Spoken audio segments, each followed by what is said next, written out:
প্রিয় লিসেনার্স, এই ঘটনাটি সাদিকুর রহমান ভাই সংগ্রহ করেছেন ক্যামেরুনের বাসিন্দা একজন মুসলিম, যার নাম হচ্ছে ইসহাকুল আরদি। ওনারা আগে প্রকৃতি পূজারী ছিলেন, যাদেরকে প্যাগান বলা হয়, যারা মূলত প্রকৃতি পূজারী। তারা বিশ্বাস করেন তারা যেই পরিবেশে বসবাস করছেন সেই পরিবেশই তাদেরকে বাঁচিয়ে রেখেছে। এই পরিবেশটাই তাদের ঈশ্বর বা সৃষ্টিকর্তা, তাদের আহারদাতা, এটা তাদের বিশ্বাস। যারা কোনো একটা নির্দিষ্ট নদী থেকে মাছ ধরে জীবিকা নির্বাহ করেন, সেই নদীকে তারা ঈশ্বর মনে করে। যারা কোনো জঙ্গল থেকে মধু, শিকার, অর্থাৎ শিকারের জন্য তারা বেরিয়ে পড়ে, যে ধরনের বন্য প্রাণী বা যে সমস্ত ফলমূল যেটাই তারা নিয়ে আসুক না কেন, বন থেকেই তো পায়, এই বনকে তারা প্রভু মনে করে। এরকম আরো অনেক ধরনের জিনিস রয়েছে। তো এটা একটা বিশেষ ধর্ম, এই আইডিয়াটাকে প্যাগানিজম বলে। তো ওনারা এই ধর্মে দীক্ষিত ছিলেন, কেননা ওনারা যেই দেশের বাসিন্দা, এই ক্যামেরুন, এই ক্যামেরুনের যেই সাইডটাতে ওনারা বসবাস করতেন, এটা কঙ্গো জঙ্গলের পাশ ঘেরা একটা অঞ্চল।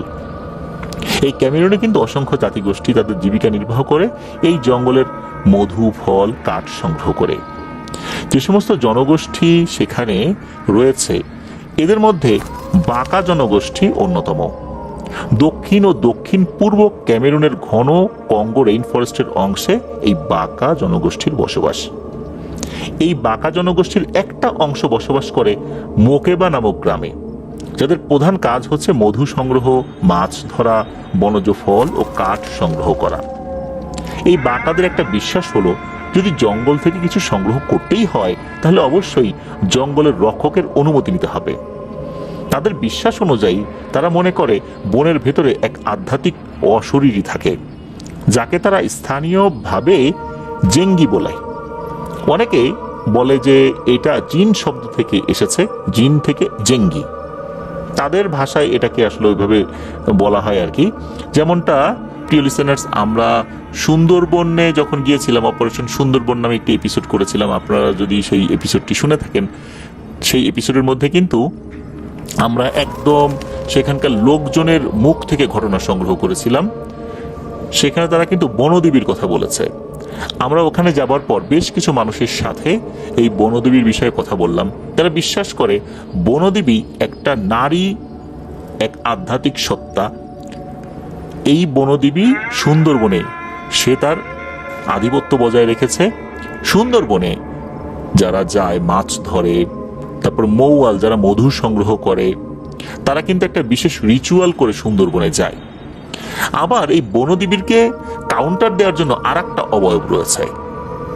এইটা বাঘের স্রোতে নাকি মাঝে মাঝে এসে থাকে। বাঘ কিন্তু মানুষকে ধরলে মানুষের রক্ত মাংস খায়, কিন্তু এই জিনিসটা বাঘের স্রোতে আসলেও, মানুষকে ধরে নিয়ে গেলেও নাকি মানুষকে তারা খায় না, ডেড বডিটা ওভাবেই ফেলে রাখে। এটা কিন্তু আমরা সেখানে গিয়ে জানতে পেরেছি, এটা আপনারাও কেউ কেউ জানেন। তো এই যে যে জেঙ্গি, এই জেঙ্গিটাকে বলা হয় হচ্ছে এমন একটা সত্তা, এই সত্তাটা ওই বনের মধ্যে নিজের আধিপত্য বিস্তার করে রেখেছে। এই আধিপত্যের অর্থটা একটু ভিন্ন, এটা নেতিবাচক অর্থে নয়।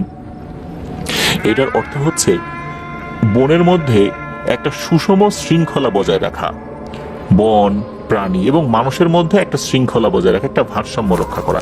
এটা নাকি এই জেঙ্গি করে থাকে। এটা ওই জায়গার লোকদের বিশ্বাস, ওই দেশের বা ওই অঞ্চলের লোকদের বিশ্বাস হচ্ছে এই বন হচ্ছে তাদের মা, আর জেঙ্গি হচ্ছে রক্ষক। যখন কোনো বাঁকা শিকারী, মধু সংগ্রাহক, এরা কোনো বড় মৌচাক খুঁজে পায়, তখন তারা সরাসরি চাক ভাঙে না। চাক ভাঙার আগে তারা কিছু রিচুয়াল করে এই জেঙ্গির উদ্দেশ্যে। তার নরম গলায় বলে, হে জেঙ্গি, আমরা শুধু মধুই চাই, মৌমাছির প্রাণ নয়।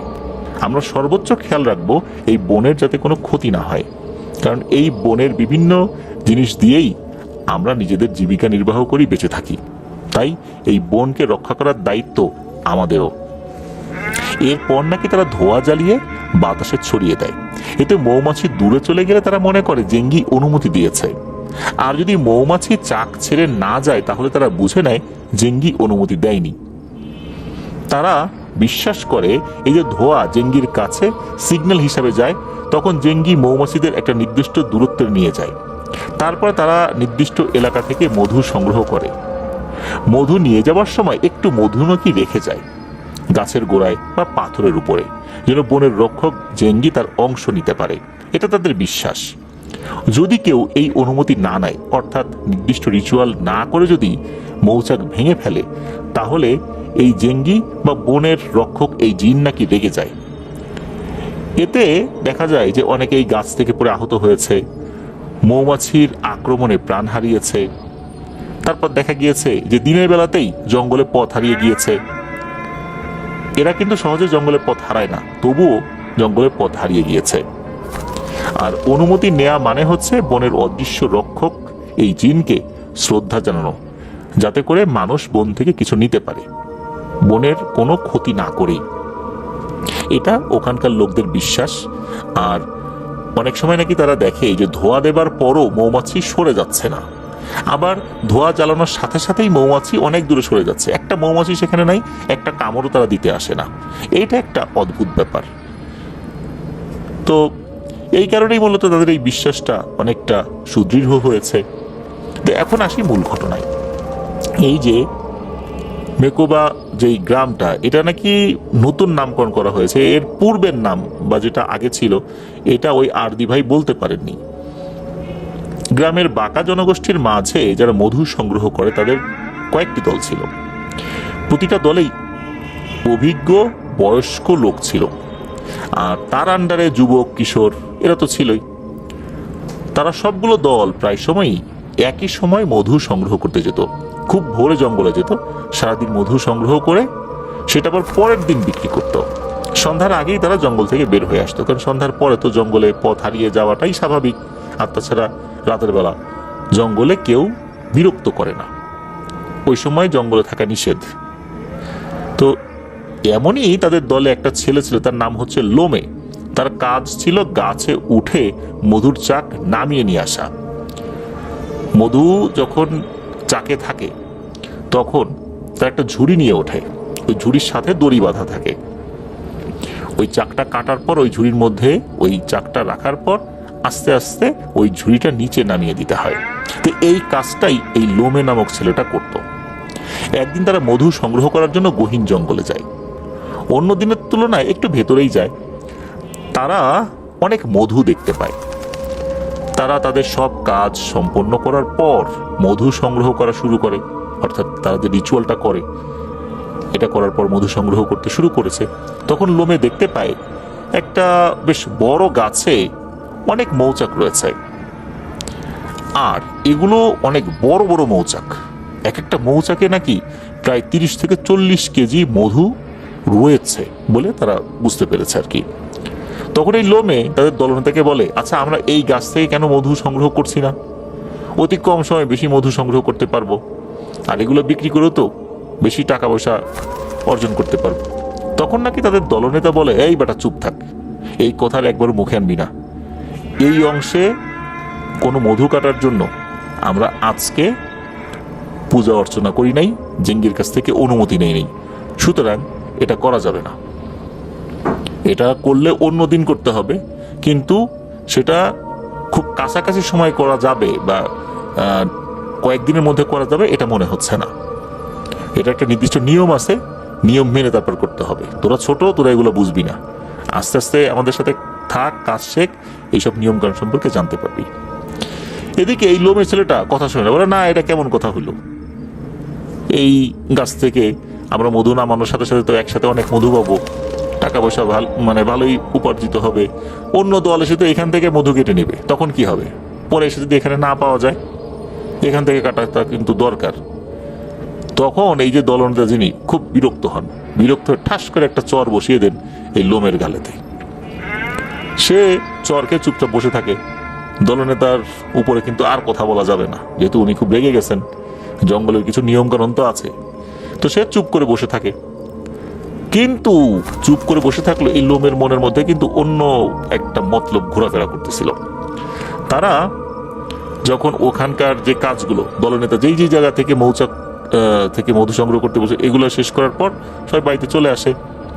এরপর তারা যেটা করেন, বাড়িতে আসার পর তারা বিশ্রাম নেন, তারা আশেপাশে একটু নিজেরা গল্পগুজব করেন। বাড়ির যারা নারী সদস্যরা থাকে, এই যে চাকগুলো থেকে তারা মধু সংগ্রহ করে, অর্থাৎ এগুলো চিপে মধুগুলো আবার বের করে, তারপরে এগুলো ছেঁকে নির্দিষ্ট পাত্রে রেখে দেয়। এরপর সেগুলো পরের দিন আবার মহিলারা বাজারে বিক্রি করতে যায়, পুরুষরা আবার মধু সংগ্রহের জন্য বেরিয়ে যায়। এভাবেই তারা কিন্তু তাদের জীবিকা নির্বাহ করে বা দৈনন্দিন কাজকর্ম যেগুলো সেগুলো সম্পন্ন করে আর কি। তো মহিলাদের সাথে তো তাদের এইভাবেই কাজগুলো হয়ে থাকে। এদিকে হয় কি, এই যে লোমে তার বয়সী বন্ধুদেরকে নিয়ে একটা ছোট্ট দল গঠন করে। তারা পরিকল্পনা করে এই বড় চাকগুলো থেকে মধু সংগ্রহ করে তারা বিক্রি করবে, কিন্তু কাউকে তারা জানাবে না।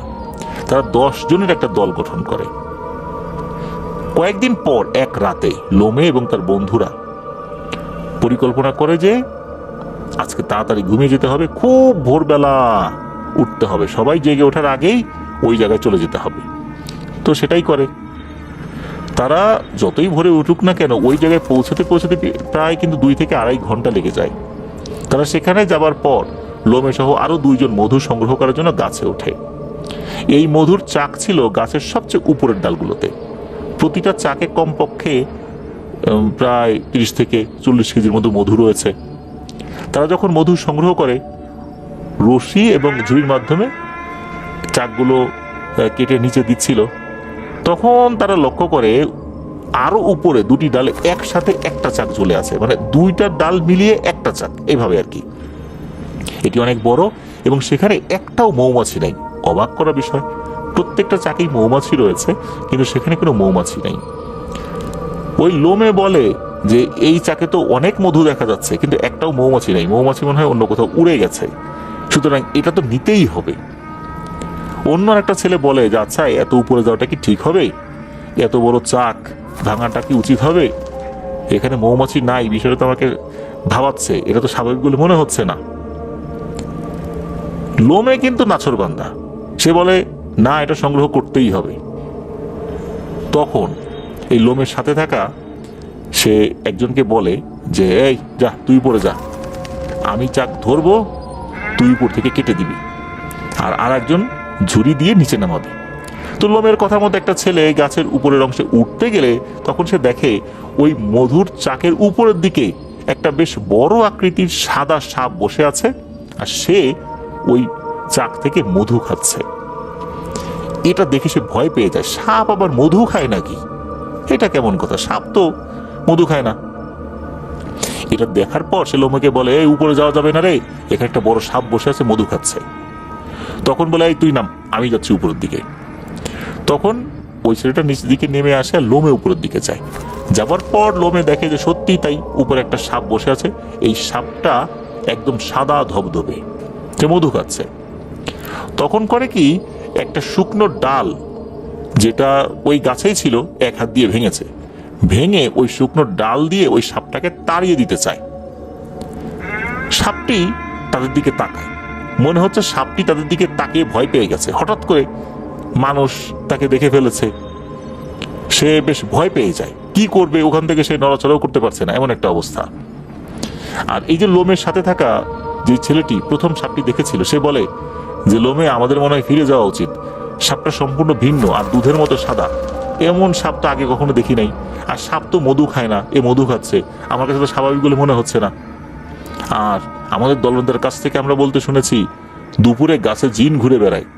তখন নাকি লোমে বলে ওঠে এই বেটা, কি বলিস, এতদিন আমার মধু সংগ্রহ করতেছিস, আজ পর্যন্ত কেউ কখনো জিন দেখছিস?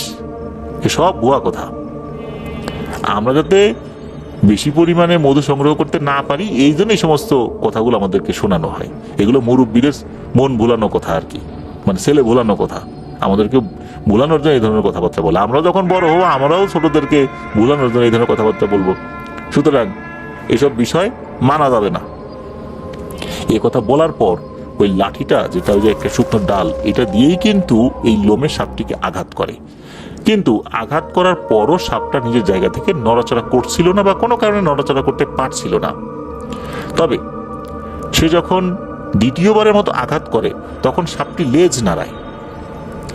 লেজ নাড়ানোর কারণে এরা বুঝতে পারে যে সাপটি এবার মনে হচ্ছে রেগে যাচ্ছে।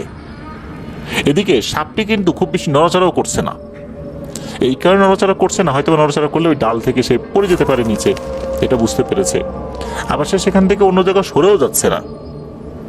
সে যেহেতু নিজেকে আসলে ওখান থেকে সরাতে পারছে না, নড়াতে পারছে না, তখন লোমে চিন্তা করলো এই একটা সুযোগ।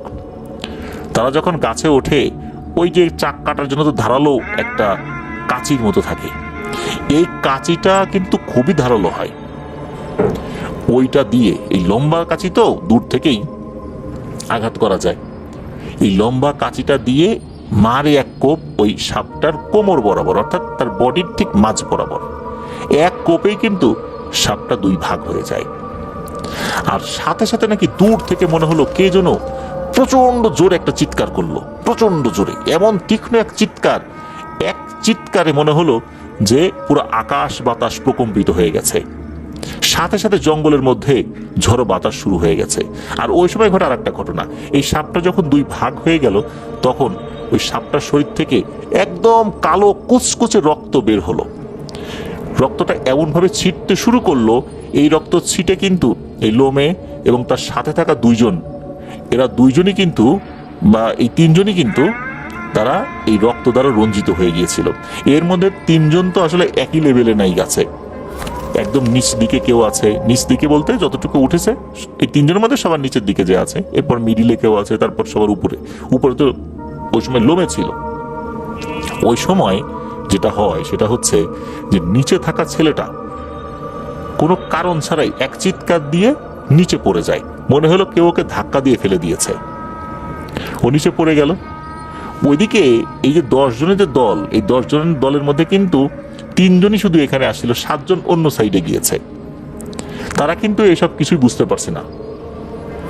এদিকে লোমে এবং তার সাথে থাকা অন্য ছেলেটা, তারা বুঝতে পারলো যে মনে হচ্ছে চারদিকে গরম বাতাস বের হচ্ছে। সাধারণত জঙ্গলের ভেতরে এরকম গরম বাতাস হয় না। তখন এই লোমে এবং তার সাথে থাকা যে ছেলেটা, তারা অনায়াসেই গাছ থেকে কোনো ধরনের কোনো সমস্যা ছাড়াই নিচে নেমে আসলো। নেমে এসে দেখে যে ওই ছেলেটা নিচে পড়ে আছে, কিন্তু সে কোনো কথা বলতে পারছে না। ওই গাছটা উঁচু ছিল এটা সত্য, কিন্তু যেই ছেলেটা বেশ নিচের দিকে ছিল, সে যে মাটি থেকে খুব বেশি উপরে ছিল তা কিন্তু না। সে তো নিচে পড়ে গেল। নিচে পড়ে যাওয়ার পর সে আর কথা বলতে পারছে না। সে আ আ করে কিছু বলার চেষ্টা করছে, কিন্তু তার গলা দিয়ে কোনো কথাই বের হচ্ছে না। এদিকে লোমে এবং তার সাথে থাকা ছেলেটা, তারা যখন ওই ছেলেটাকে ধরলো, মানে শরীরটা ধরেছে, ধরার পর বুঝতে পারলো এর শরীরে সব হাড়গোড় ভেঙে একদম গুঁড়ো গুঁড়ো হয়ে গেছে। তো এই ছেলেটা কিন্তু তাদের দলে ছিল। এই ছেলেটা হঠাৎ করে নিচে পড়ে গেল। এ নিচে কেন পড়েছে এটা তারা বুঝতে পেরেছে। এখন এই ছেলেটাকে নিয়ে কি করবে? তাদের যেই মৌমাছির চাক রাখার যে ঝুড়িটা, এই ঝুড়িটা কিন্তু অনেক বড় থাকে, যেহেতু অনেক মধু দ্বারা সংগ্রহ করে, অনেক ভারী কোনো জিনিসও নিতে পারে এখানে। ওই ছেলেটাকে ওই ঝুড়ির মধ্যে বসানো হলো। এরপর এই লোমে এবং তার সাথে থাকা যে ছেলেটা আছে, এরা দুইজন মিলে এই ছেলেটাকে বাড়ির দিকে নিয়ে যাওয়া শুরু করলো। তারা যখন জঙ্গলের বাইরে যাওয়ার চেষ্টা করছিল, তখন এমন মনে হচ্ছিল যে প্রচুর বাতাস হচ্ছে। এই বাতাসের কারণে তাদের বাইরে যেতেও খুব কষ্ট হচ্ছে। অনেক কষ্ট করে তারা যখন বাইরে বেরিয়ে আসে, তখন দেখে তাদের সর্দার আরো কয়েকজন মানুষ নিয়ে হন্তদন্ত হয়ে এগিয়ে আসছে। আর তাদের সর্দার এই লোমে এবং তার সাথে থাকা অন্যদেরকে দেখে খুব ভয়ার্থভাবে বলে, এই তোরা কি করে এই জায়গায় আসলি? কখন আসছিস? নিশ্চয়ই তোরা এখানে এসে খুব গুরুতর কোনো অপরাধ করছিস। তখন লোমে বলে, আমরা অতিরিক্ত আয়ের জন্য মধু সংগ্রহ করতে আসছিলাম। আর আমরা গাছে ওঠার পর মধু সংগ্রহ করতে গিয়ে আমাদের সাথে থাকা ছেলেটা গাছের উপর থেকে নিচে পড়ে গেছে। তখন সর্দার বলে ওঠে, এরে লোমে, তুই কিন্তু আমার কাছে নিশ্চিত কিছু লুকাচ্ছিস। আকাশের দিকে তাকিয়ে দেখ, আকাশের অবস্থা কি। তখন লোমে আকাশের দিকে তাকিয়ে দেখে ঘন কালো মেঘে আকাশ ছেয়ে গেছে, অথচ কিছুক্ষণ আগেও মনে হয়েছিল আকাশে সূর্য, কোনো মেঘ নেই আশেপাশে। তখন লোমে বলে ওঠে, এমনিতেই তো মেঘ করতে পারে। কিন্তু সর্দার বলে ওঠে, না, এই মেঘ প্রাকৃতিক মেঘ না, প্রকৃতির নিয়মে এই মেঘ হয়নি। এটা তখনই হয় যখন জেঙ্গি রাগান্বিত হয়ে যায়। তোদের কারণে আমাদের সবার ক্ষতি হয়ে যাবে রে। ওই সময় যে ছেলেটা নিচে পড়েছিল সে কিছু একটা বলার চেষ্টা করছিল, কারণ তখন তার জ্ঞান ছিল, সে কিছু বলতে চাচ্ছিল, কিন্তু তার ভেতর থেকে কথাই বাইরে বের হচ্ছিল না। সর্দার তখন চিৎকার দিয়ে বলে, একে জেঙ্গি নিচে ফেলে দিয়েছে, এর শরীরের হাড়গুলো গুঁড়ো গুঁড়ো হয়ে গেছে, এই তোরা তাড়াতাড়ি একে বাড়িতে নিয়ে যা, আমি পরে এসে দেখি কি করা যায়। সর্দার ওই ছেলেটাকে বাড়িতে নিয়ে যাওয়ার একটু আগেই তার চারপাশে আগুন জ্বালিয়ে অল্প কিছু সময় মন্ত্র পাঠ করতে শুরু করে। উনি আশা করেছিলেন ছেলেটার মধ্যে কোনো পরিবর্তন হবে, তবে বুঝতে পারেন পরিবর্তন হওয়ার সম্ভাবনা নেই। তখন বলে যে আচ্ছা ঠিক আছে, ওকে নিয়ে যা, দেখি পরবর্তীতে কি করা যায়, তোরা খুব সাবধানে থাকিস, আর এই জঙ্গলের ভিতরে কি কি ঘটেছে তা আমাকে সত্যি করে বল, আমি চেষ্টা করবো সমাধান করতে। এদিকে লোমে আর তার যে সঙ্গী সে বলে, না তো কিছুই হয় নাই, আমরা তো মধু সংগ্রহ করতে গেছিলাম, চাক কাটতে গেছি, এই ছেলেটা নিচে পড়ে গেছে, এই তো ঘটনা। ওদিকে সর্দার লোমেকে আলাদা করে ডেকে নিয়ে জিজ্ঞেস করে যে সত্যি করে বল, এখনো সময় আছে, তোদের শরীরে যে কালো জিনিসটা দেখছি এটা কি রে? তখন লোমে বলো, ও কিছু না, ওটা কোনো গাছের কোন একটা কালো ফল। বলে, এটা কোন ফল? এরকম ফল তো আমি দেখি নাই। তোর বয়স বেশি না আমার বয়স বেশি? আমি তো এখানে বহুদিন ধরেই মধু কাটি, তোরা কয়দিন ধরে আসিস আমাদের সাথে? সত্যি করে বলতে এটা কি? এটা শুকিয়ে গেছে, এটা কি? মনে তো হচ্ছে এটা তরল জাতীয় কোনো জিনিস শুকিয়ে এরকম হয়েছে, বলতো এটা কি? তখন লোমে বলে, আরে না, এটা কয়লার কালি। তখন কিন্তু সর্দার বুঝতে পারে লোমে সত্যি গুরুতর কোনো একটা তথ্য লুকাচ্ছে। এদিকে এটা নিয়ে আর কথা বাড়ালেন না সর্দার, তারা বাসায় চলে যায়। পরের দিন খুব ভোরবেলা লোমে এবং তার যে ওই যে 10 জনের একটা গ্রুপ তৈরি করছিল, এদের মধ্যে থেকে 7 জনকে নিয়ে আসে, 7টা ছেলে, আর তাদের পরিবারের যারা সদস্যরা ছিল আর কি, তারা দ্রুত সর্দার বাড়িতে আসে। সর্দার তলব করেছিল, সর্দার খোঁজ খবর নিয়েছিল এই লোমে কয়জনকে নিয়ে দল গঠন করছে।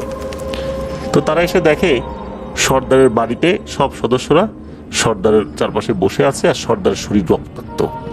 সর্দার রক্তাক্ত, সর্দারকে কে আঘাত করলো, কে মারলো? এদিকে লোমে যখন তার আত্মীয় স্বজন তার দলবল নিয়ে ওখানে আসছে, ওই সর্দার আত্মীয় স্বজনরা তো লোমেকে উদ্দেশ্য করে গালিগালাজ শুরু করে দেয় আর বলে, তোর কারণে আজকে এই অবস্থা। ওই সময় আবার সর্দার লোমেকে কাছে ডাকে আর জিজ্ঞেস করে, এখনো সময় আছে লোমে, সত্যি করে বল, গতকাল তোরা কি কি করছিলি? কারণ একটা ভয়ঙ্কর ঘটনা আমি প্রত্যক্ষ করছি। গত রাতে আমি ঘুমানোর প্রস্তুতি নিয়েছি, ঘরের বাতি নেভানোর সাথে সাথে হঠাৎ ঘরের মধ্যে একটা মৃদু আলো জ্বলে ওঠে। এটা তো কিসের আলো আমি বুঝতে পারিনি। ওই সময় ভয়ঙ্কর কয়েকটা অবয়ব আমার কাছে আসে। তাদের কোনো পা ছিল না, তবে মাথা ছিল। তাদের মাথায় কোনো চোখ মুখ ছিল না, তাদের চোখ মুখ ছিল তাদের বুকের উপরে। এরা এসে প্রথমে আমাকে জিজ্ঞেস করে, এতদিন যাবৎ তোরা জঙ্গলে কাঠ, মধু এই সমস্ত জিনিস সংগ্রহ করিস, আমরা কি কখনো তোদের কোনো ক্ষতি করেছি? সেভাবে তোদের জন্য আমরা আমাদের বাসস্থান ছেড়ে দেই, তোদের কোনো ক্ষতি করি নাই, তাহলে তোরা কেন আমাদের এত বড় ক্ষতি করলি? এই কথা বলেই একটা কালো অবয়ব আমাকে বেধড়ক পেটাতে শুরু করে আর বলে, তোদের সবাইকে ভুগতে হবে। এই বলেই আমাকে উপরে তুলে ঘরের দেয়ালে ছুঁড়ে মারে। ঘরের দেয়াল মাটির দেয়াল ছিল, এই মাটির দেয়াল ভেঙে গিয়ে আমি বাইরে পড়ছি। এই দেখ আমার কি অবস্থা, আমার একটা হাত ভেঙে গেছে। এই কথা শোনার পর লোমে বুঝতে পারে আর কিছু লুকানো যাবে না। সর্দারের সাথে যেহেতু এই ঘটনা ঘটছে, এখন আর কিছু লুকানো মানে হচ্ছে বড় বিপদ ডেকে নিয়ে আসা। তখন লোমে জঙ্গলের সব ঘটনা খুলে বলে, ওই যে সাপের বিষয়টা, সবকিছু খুলে বলে আর কি। তখন ওখানে থাকা এক তান্ত্রিক বলে ওঠে, আমার মনে হচ্ছে এটা কোনো সাধারণ সাপ ছিল না, এটা কোনো জিনের সন্তান ছিল, এই জন্যই তারা রাগান্বিত হয়ে এই কর্মকাণ্ড করতেছে। এর মধ্যেই হঠাৎ 2-3 জন দৌড়ে এসে সর্দারকে বলে, তো সর্দার সর্দার একটা দল জঙ্গলে গিয়েছিল কাঠ কাটার জন্য, কিন্তু কাঠ কাটার এক পর্যায়ে হঠাৎ কোথা থেকে অদৃশ্য কিছু একটা তাদের উপর আক্রমণ করে, একজনকে সেখানেই মেরে ফেলেছে, আর 2 জনের অবস্থা খুবই খারাপ। তাদেরকে বাড়িতে পৌঁছে দিয়ে তোমার কাছে বলতে আসলাম।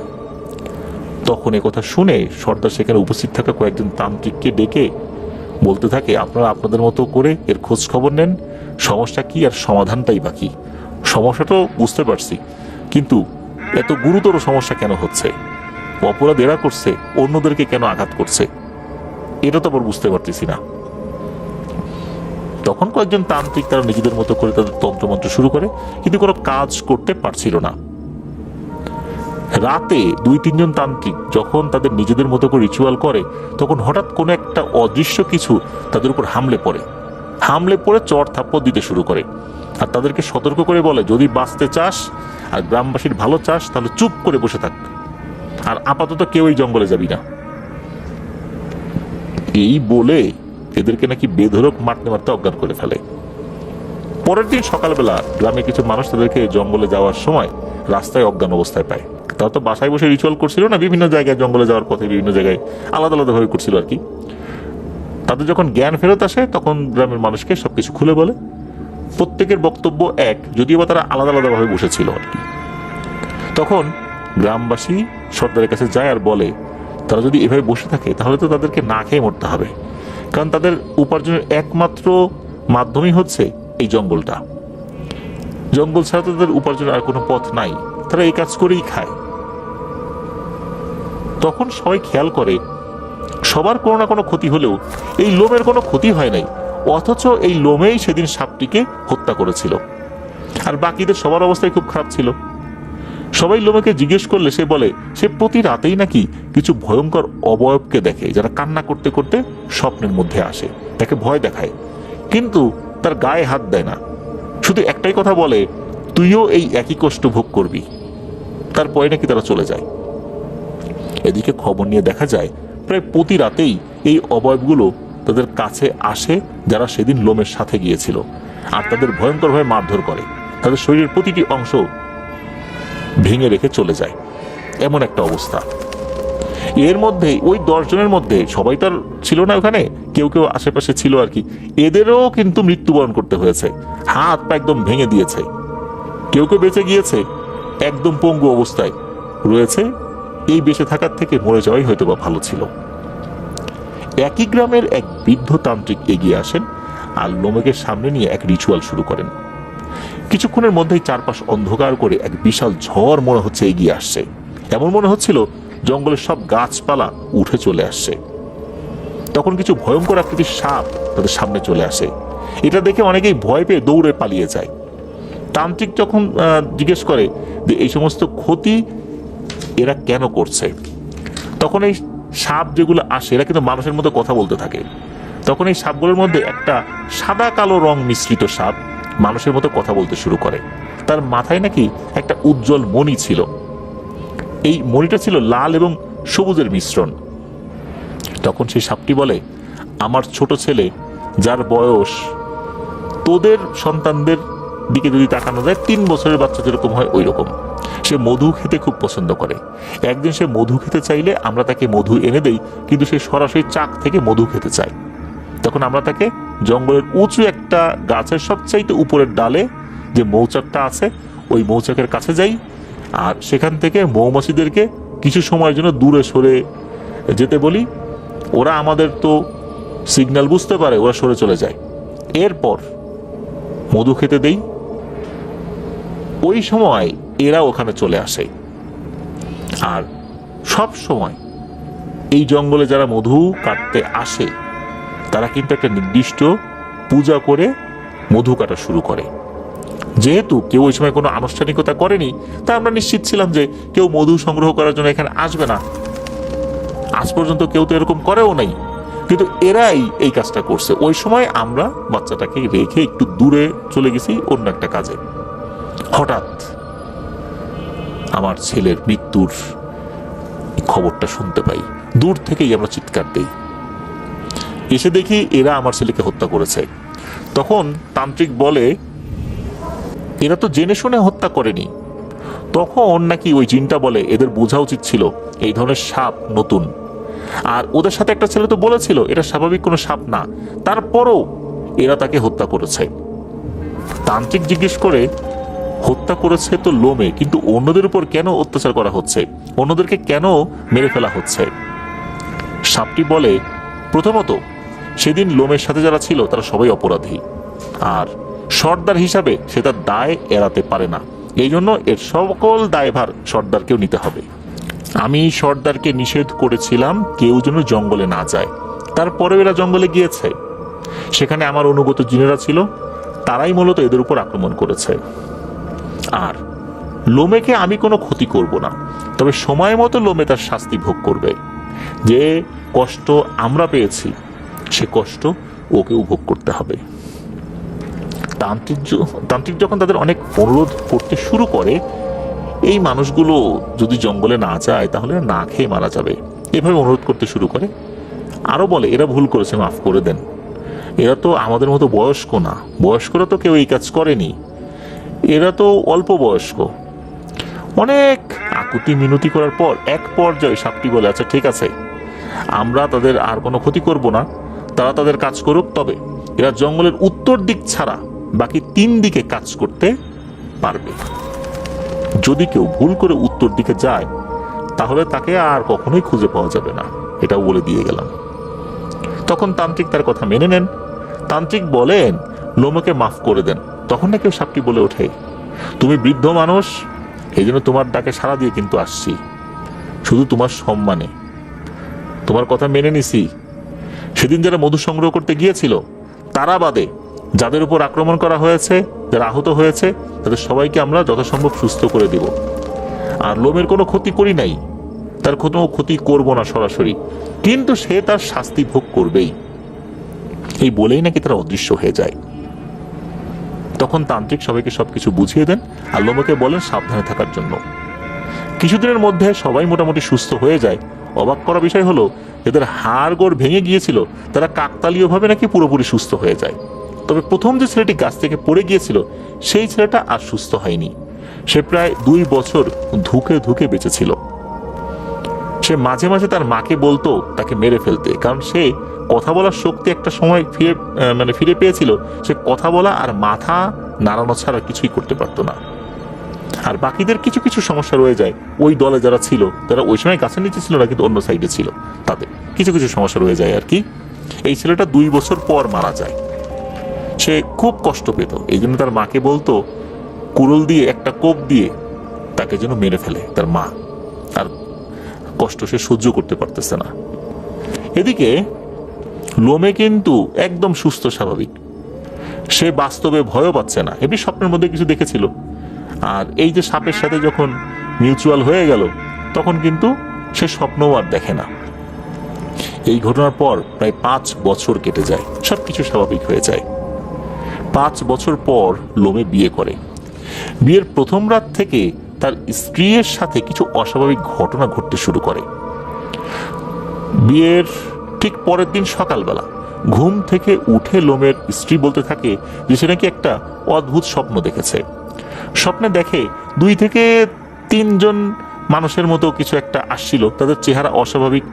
তারা নাকি এসে এই লোমের স্ত্রীকে প্রথমে নাকি স্বাগতম জানায়, আর তারা বলে যে শোনো মেয়ে, তুমি নিজের খেয়াল রাখবা, কারণ তুমি আমাদের জন্য খুবই গুরুত্বপূর্ণ। এই কথা বলার পর নাকি লোমের স্ত্রীকে একটা সাদা কাপড় পরিয়ে দেয় এবং পরিয়ে দেওয়ার পর কিছু রিচুয়াল করে, অদ্ভুত এক ভাষায় রিচুয়াল করে, যেটা ওখানকার লোকাল ল্যাঙ্গুয়েজ ছিল না। আর ওই সময় নাকি লোমে দূর থেকে দাঁড়িয়ে সবকিছু দেখছিল কিন্তু কাছে আসে নাই, এটা কিন্তু স্বপ্নের মধ্যে হচ্ছে। তো এই ঘটনাটা খুলে বলে সকালবেলায়, মানে বিয়ের যে রাতটা চলে গেল পরদিন সকালবেলায়। এরপরে এক রাতে লোমের স্ত্রী কান্না করতে করতে চিৎকার দিয়ে ঘুম থেকে জেগে ওঠে। লোমেও উঠে জিজ্ঞেস করে যে কি হয়েছে। তখন লোমের স্ত্রী বলে যে সেই মানুষগুলো নাকি আজ আবার এসেছিল। এই মানুষগুলো নাকি এই লোমের স্ত্রীর পেট কেটে পেটের ভেতর থেকে কিছু একটা বের করে তারা খেতে শুরু করেছে। আর তারা বলতে চিন্তা করিস না, এটা ঠিক হয়ে যাবে। প্রতিনিয়তই কিন্তু এই সমস্ত ঘটনা ঘটতে থাকে লোমের স্ত্রীর সাথে। এক সন্ধ্যায় লোমের স্ত্রী বাড়ির পেছনে কোনো একটা কাজের জন্য যায়। তখন সে দেখে বাড়ির উত্তর পাশ থেকে কয়েকজন মহিলা তাকে ডাকছে। দেখতে তারা স্বাভাবিকই ছিল, অন্যান্য 8-10টা মহিলার মতোই। সে তাদের ডাকে সাড়া দিয়ে যায়। হঠাৎ তার মনে পড়ে উত্তর দিকে তো যাওয়া নিষেধ, কিন্তু সে কিন্তু নিজেকে আটকাতে পারছে না। একটা পর্যায়ে সে তাদের কাছে চলে যায় একটা অদৃশ্য শক্তির টানে। এদিকে এই যে সমস্ত মহিলারা তাকে ডাকছিল তারা নাকি লোমের স্ত্রীকে মাটিতে শুইয়ে দেয়। তখন নাকি এদের চেহারাও পরিবর্তন হয়ে যায়, খুব ভয়ঙ্কর আকার ধারণ করে। লোমের স্ত্রী দেখে এই অবয়বগুলো তার চারপাশে ঘুরে ঘুরে অজানা এক ভাষায় কিছু পড়ছে। তখন সে সেখানেই চিৎকার করে জ্ঞান হারিয়ে ফেলে। পরের দিন সকালবেলা তার জ্ঞান আসে। তখন সে দেখে তার পাশে লোমে আর লোমের মা বাবা বসে আছে। তখন লোমে বলে যে তুমি আসলে কোথায় গেছিলা? তুমি হঠাৎ করে ঘরের দরজায় এসে চিৎকার করে অজ্ঞান হয়ে গেলা। তখন লোমের স্ত্রী বলে, ঘরের দরজায়? আমি তো জঙ্গলের উত্তর দিকে গেছিলাম, সেখানে এই ঘটনা ঘটছিল, পর তার কিছু মনে নাই। এদিকে লোমে বলে যে তার স্ত্রী নাকি ঘরের দরজার কাছে এসে চিৎকার দিয়ে অজ্ঞান হয়ে পড়ে গেছে। তারা দরজা খুলে দেখে লোমের স্ত্রী বাইরে অজ্ঞান হয়ে পড়ে আছে।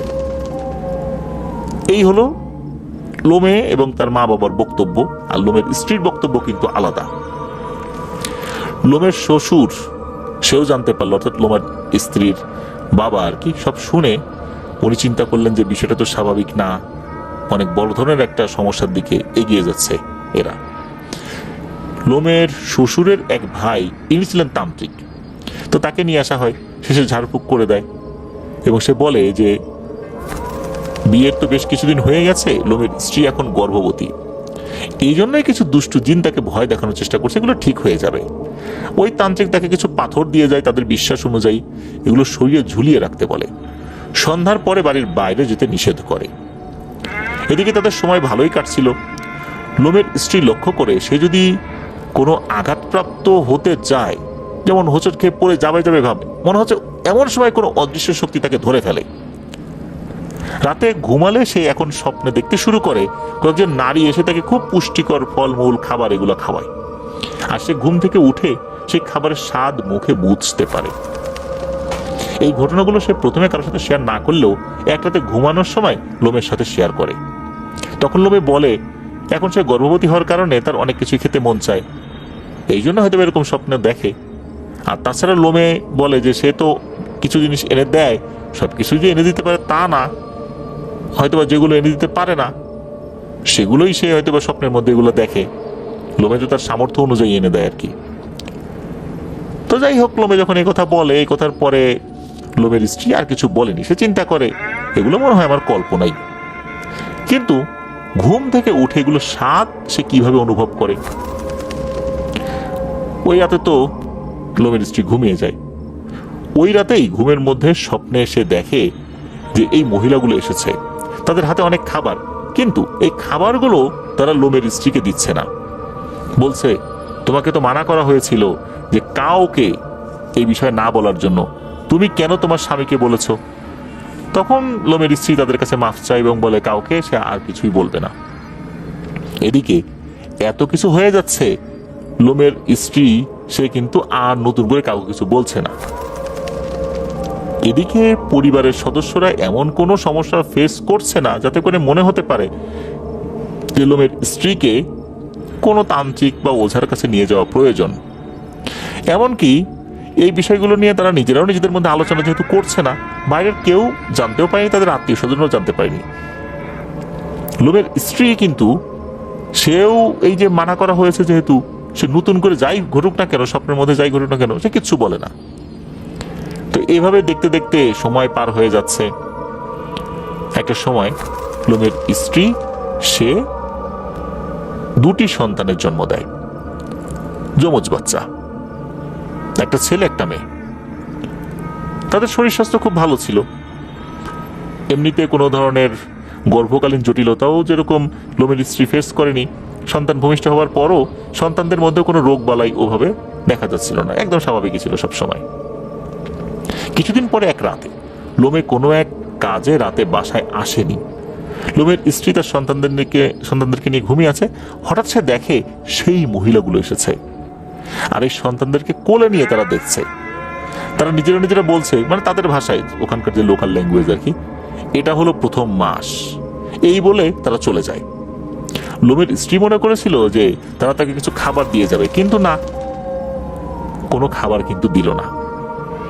স্বপ্নের মধ্যে কিন্তু এই জিনিস এটা দেখলো। অন্যবার স্বপ্নের মধ্যে তাকে খাবার দিয়ে যেত, কিন্তু এবার খাবার দিল না, বাচ্চাদেরকে কোলে নিয়ে বলল এটা হলো প্রথম মাস। এরপর কিন্তু 3 বছর চলে যায়। এর মধ্যে লোমের স্ত্রী সেভাবে তেমন কোনো স্বপ্ন আর দেখেনি। লোমের আর একটা সন্তানের জন্ম হয়। তো যমজ সন্তানের মধ্যে একজন তো ছিল ছেলে সন্তান, আর একজন মেয়ে। তো পরে আর একটা সন্তান তো হয়েছে। তো লোমে আবার এই যে যমজ সন্তানের মধ্যে যে ছেলে সন্তান, এই ছেলেকে খুব আদর করত। এক রাতে ঘুমিয়ে আছে তারা, লোমের বড় মেয়ে চিৎকার করতে শুরু করে। যমজ সন্তানদের মধ্যে প্রথমে হয়েছিল কিন্তু মেয়ে, বড় মেয়ে চিৎকার করতে শুরু করে। তখন লোমের ঘুম ভেঙে গেলে লোমে দেখলো তার মেয়ে তার বুকের সাথে লেগে আছে, চোখ বন্ধ করে চিৎকার করছে, মনে হচ্ছে সে কোনো কিছু দেখে ভয় পেয়েছে। লোমে তার মেয়েকে কোলে নিয়ে জিজ্ঞেস করে যে কি হয়েছে। তখন তার মেয়ে বলে যে বাবা, অনেক বড় একটা সাপ আমাদের ঘরে এসেছে, সে হা করে আমাকে খেতে চায়। তখন লোমে বলে হয়তো তুমি স্বপ্ন দেখেছো, তো স্বপ্ন দেখে ভয় পেয়েছো, এই কিছু না। কিন্তু এত কিছু যে হয়ে যাচ্ছে, লোমের স্ত্রী চোখ বড় করে শুয়ে আছে বিছানার উপরে, মনে হচ্ছে সে চোখ বড় বড় করে শুয়ে আছে, তার মুখটা হা করা। এই যে মেয়েটা কান্নাকাটি করলো, লোমে উঠে গেল, মেয়ের সাথে কথা বলছে, তার স্ত্রী কিন্তু নড়াচড়া করছে না, একদম নিশ্চুপ হয়ে শুয়ে আছে। লোমে তার স্ত্রীর দিকে তাকিয়ে দেখলো তার স্ত্রীর অবস্থা। সে তখন প্রথমে তাকে ধাক্কা দিয়ে জাগানোর চেষ্টা করলো। কয়েকবার ধাক্কা দিতেই লোমের স্ত্রী হঠাৎ করে খুব জোরে একটা নিঃশ্বাস নেয়, চিৎকার করে ওঠে। মনে হচ্ছিল কেউ তার নাক মুখ চেপে ধরে রেখেছিল। সে তো মানে নিঃশ্বাস বারবার নিচ্ছে, মনে হচ্ছে অনেকক্ষণ তার নিঃশ্বাস বন্ধ ছিল, সে হাঁপাচ্ছে সমানে। লোমে তখন তাকে শান্ত করে জিজ্ঞেস করে যে কি হয়েছিল। তখন আসলে ওই সময় সে স্মরণ করতে পারছে না। এরপর সে কাউকে কিছু না বলেই হাতে একটা আলো নিয়ে কান্না করতে করতে ঘর থেকে বাইরে বের হয়ে যায়, আর জঙ্গলের উত্তর দিকে দৌড় দেয়, যেই দিকে যাওয়া নিষেধ। হঠাৎ করে তার স্ত্রী এভাবে জঙ্গলের উত্তর দিকে দৌড় দিল কেন? কান্না করতে করতে লোমেও তার পিছু নিতে থাকে। একটা জায়গায় দেখা গেল তার স্ত্রী দাঁড়িয়ে গেছে, আবার চিৎকার করে কান্না শুরু করে দিয়েছে, মাটির উপর আশ্রে পড়ল সে কান্না করতে করতে। লোমে পেছন থেকে গিয়ে যখন একটা দৃশ্য দেখলো, এই দৃশ্য আসলে কোনো বাবার পক্ষে সহ্য করা অত্যন্ত কঠিন। সে দেখলো তার ছেলের ক্ষত বিক্ষত লাশ পড়ে আছে, চারপাশে রক্ত ছড়িয়ে আছে। লোমে চিৎকার শুরু করে দিল। ওই চিৎকারে আশেপাশের লোকজনও তারাও চলে আসলো। তারা ঘুমিয়েছিল, ঘুম ভেঙে গিয়েছিল চিৎকারে। তারা এসে দেখে এই অবস্থা। এগুলো দেখে লোমের স্ত্রীকে, লোমেকে তারা শান্ত করার চেষ্টা করে, ঘরে নিয়ে যায়। পরের দিন তাদের নিয়ম অনুযায়ী ছেলেটাকে কবর দেওয়া হয়। কবর দেওয়ার পর বিকেলের দিকে লোমের স্ত্রী সে একটা ভয়ঙ্কর তথ্য দেয়। লোমের স্ত্রী বলে যে রাতে তো উনি ঘুমিয়েছিলেন, তখন হঠাৎ করে তার গায়ে নাকি পিচ্ছিল কোনো কিছুর স্পর্শ লাগে।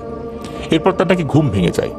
তো উনি দেখে যে তার ঘর আলোকিত হয়ে আছে, আর 2-3টা সাপ, যাদের শরীরের কিছু অংশ সাপ আবার কিছু অংশ শেয়াল আর মানুষের মতো মিশ্র একটা ভয়ঙ্কর আকার, একটা ভয়ঙ্কর অদ্ভুত প্রাণী।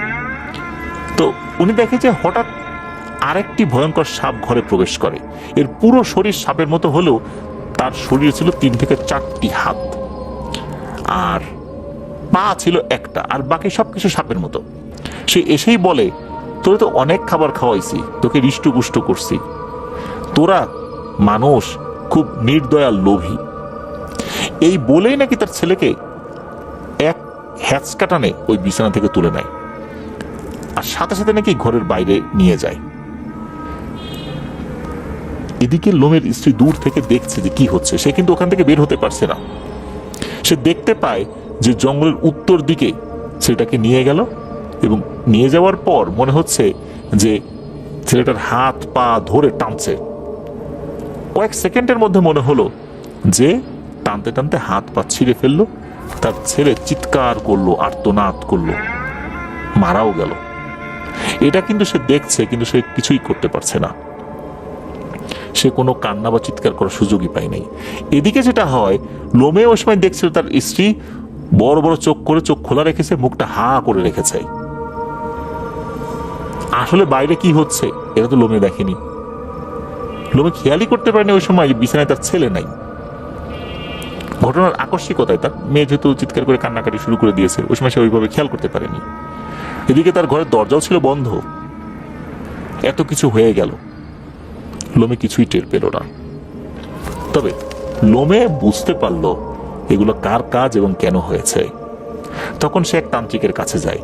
তান্ত্রিক সবকিছু শুনে আর বলে, তোমাকে আগেই সাবধানে থাকতে বলা হয়েছিল, কারণ যখন তোমার সাথে সমস্যা হয়েছিল তখন সেই জিন তোমার ছাড়া বাকি সবার ক্ষতি করেছিল আর বলেছিল যে সময় মতো তোমার থেকে তার প্রতিশোধ নেবে। এখন মনে হয় সেই জিন্ডি তার ছেলের বদলে তোমার ছেলেকে হত্যা করেছে।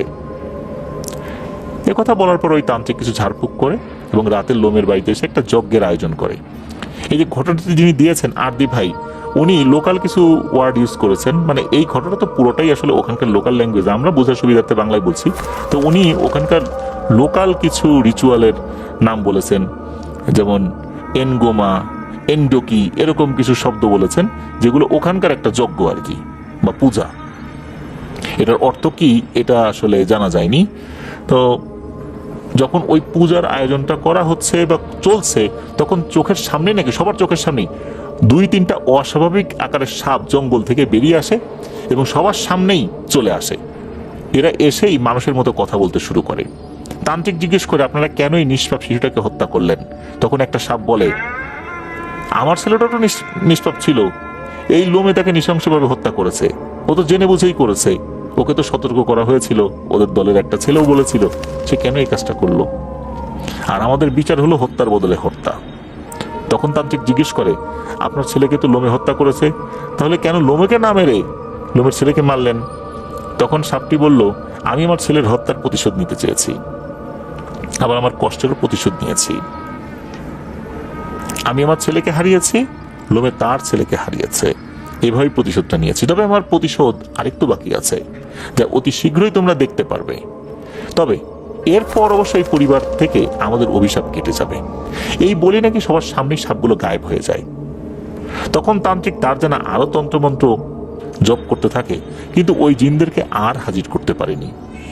তান্ত্রিক বলে, আমি আবার আগামীকাল চেষ্টা করব যাতে তোমার বা তোমার পরিবারের উপর কোনো সমস্যা না আসে। পরের দিন আবার তান্ত্রিক যজ্ঞের আয়োজন করে, কিন্তু কোনো কাজ হয় না।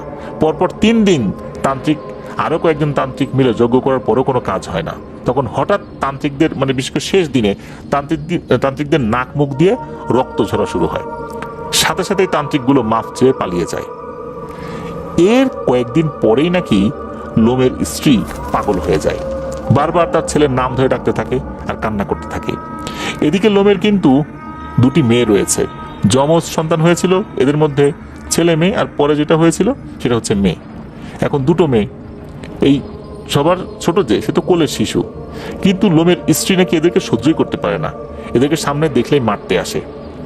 তখন লোমে তার স্ত্রীকে বেঁধে রাখতে শুরু করে, কি আর করা, আর তো উপায় নাই। লোমে নাকি সে তান্ত্রিকের কাছে আবারও গিয়েছিল, বিশেষ করে যেই তান্ত্রিকটা প্রথমবার ওই সাপগুলোকে হাজির করতে পেরেছিল আর কি। তখনই তান্ত্রিক বলে, দেখো ভাই, আমি পারবো তো নাই, অন্য কোনো তান্ত্রিকও তোমাকে এই বিষয়ে সাহায্য সহযোগিতা করতে পারবে না, যা হয়েছে মেনে নাও। আমি তোমার বাড়ি থেকে আসার পর আমার ওস্তাদের সাথে আলাপ আলোচনা করেছি, তিনি সব শুনে আমাকে নিষেধ করে দিয়েছেন, এই বিষয় নিয়ে আর কোনো কথাই হবে না। এটা আমি বা আমার পরিবার, তোমার পরিবার সবার জন্যই ভালো। তবুও আমি চেষ্টা করেছিলাম, কিন্তু এক রাতে আমি ঘুমিয়ে আছি, তখন হঠাৎ দেখি আমার ঘরে কয়েকটি সাপ আসে আর আমাকে 2টি কোষে চড় দেয় এবং হুমকি দিয়ে যায় যেন আমি এই কাজের ভিতরে আর না ঢুকি। অথচ আমার শরীর বা আমার ঘর সবসময় বন্ধ করা থাকে, এই বন্ধনী ভেদ করে অনেক শক্তিশালী জিনও প্রবেশ করতে পারে না, কিন্তু এরা প্রবেশ করেছে। আমার শক্তি বা আমার গুরুর শক্তি এদের কাছে খুবই তুচ্ছ, আমি এদের ডাকার জন্য আর কোনো সাহস করতে পারবো না। তবে আমার মনে হয় তারা যে বলেছিল তারা আর একটা প্রতিশোধ নেবে, সেটা তারা নিয়েছে, তা হলো তোমার স্ত্রীকে পাগল করে দিয়েছে। এর মধ্যেই তোমার উপর থেকে তাদের অভিশাপ শেষ হয়েছে। আরদি ভাই উনি বলেছেন যে যখন তার বয়স 12 কি 13, তখন লোমের স্ত্রী, এই যেই লোমের স্ত্রী, ইনি মারা যান। আর সবচাইতে অদ্ভুত ব্যাপার হচ্ছে, এই যে লোমের স্ত্রী, ইনি কিন্তু এই আরদি ভাইয়ের নানির মা। উনি কিন্তু এরকম পাগল অবস্থাতেই মারা গিয়েছিলেন। এই যে নানির মা, তার যেই দুটো মেয়ে রয়েছে, এই দুটো মেয়েরই পরবর্তী প্রজন্ম হচ্ছে এই আরদি ভাই। উনি নাকি মৃত্যুর আগে তার দুই মেয়েকে বারবার খুঁজতেন, তাদের কাছে ক্ষমা চাইতেন, কিন্তু মেয়েরা যখনই তার কাছে আসতো তখন তিনি বলতেন, তোমরা কে? আমার মেয়েরা তো ছোট, তোমরা এত বড় হয়ে গেছো কেন? আমার মেয়েরা তো ছোট, একজন কোলে আর একজন আরেকটু বড়, তোমরা এত বড় কেন? তোমরা আমার মেয়ে না, এরকম বলতো। এই অবস্থাতে তিনি মারা যান। তবে লোমে শেষ বয়স পর্যন্ত সুস্থ ছিল। এখন তো লোমে জীবিত নাই, সে স্বাভাবিকভাবেই মারা গেছে। তবে তার এই ভুলের কারণে সে সবসময় আফসোস করত। এটাই ছিল ঘটনা। আরদি ভাইয়ের নিজের পরিবারের সাথেই এই ঘটনাটি ঘটেছিল। তার নানির মা মূলত ছিল এই লোমের স্ত্রী, তো নানির বাবা ছিল হচ্ছে এই লোমে।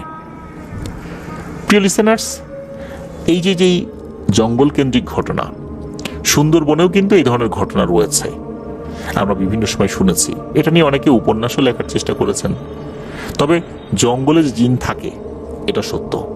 জিনেদের যে সমস্ত জায়গায় অবাধ বিচরণ রয়েছে তার মধ্যে জঙ্গল একটা। আমাদের যেই সুন্দরবন, এখানে তো এরকম ঘটনা শোনাই যায়। তাহলে চিন্তা করুন যে আফ্রিকার যে rain forest, Amazon, Congo rain forest, এগুলোতে তো এই ঘটনা থাকবে, এটাই স্বাভাবিক। প্রিয় লিসেনার্স, আশা করছি এবারের এপিসোডের ঘটনাগুলো আপনাদের কাছে ভয়ের শিহরণ জাগানিয়া বলে মনে হচ্ছে। চলুন এই ঘটনাটি আপনাদের সামনে উপস্থাপন করি। এই ঘটনাটিও সৌমিত্ররা সংগ্রহ করেছেন ফিরোজ মাহমুদ হাবিব ভাইয়ের কাছ থেকে। ওনার বাড়ি টাঙ্গাইল জেলার কালিহাতী উপজেলায়। সরাসরি ঘটনায় চলে যাই। এই ঘটনাটিও কিন্তু আবার ফিরোজ ভাই ওনার বন্ধু রিপন সরকারের কাছ থেকে শুনেছেন, যিনি পেশাগতভাবে একজন কাটিং মাস্টার।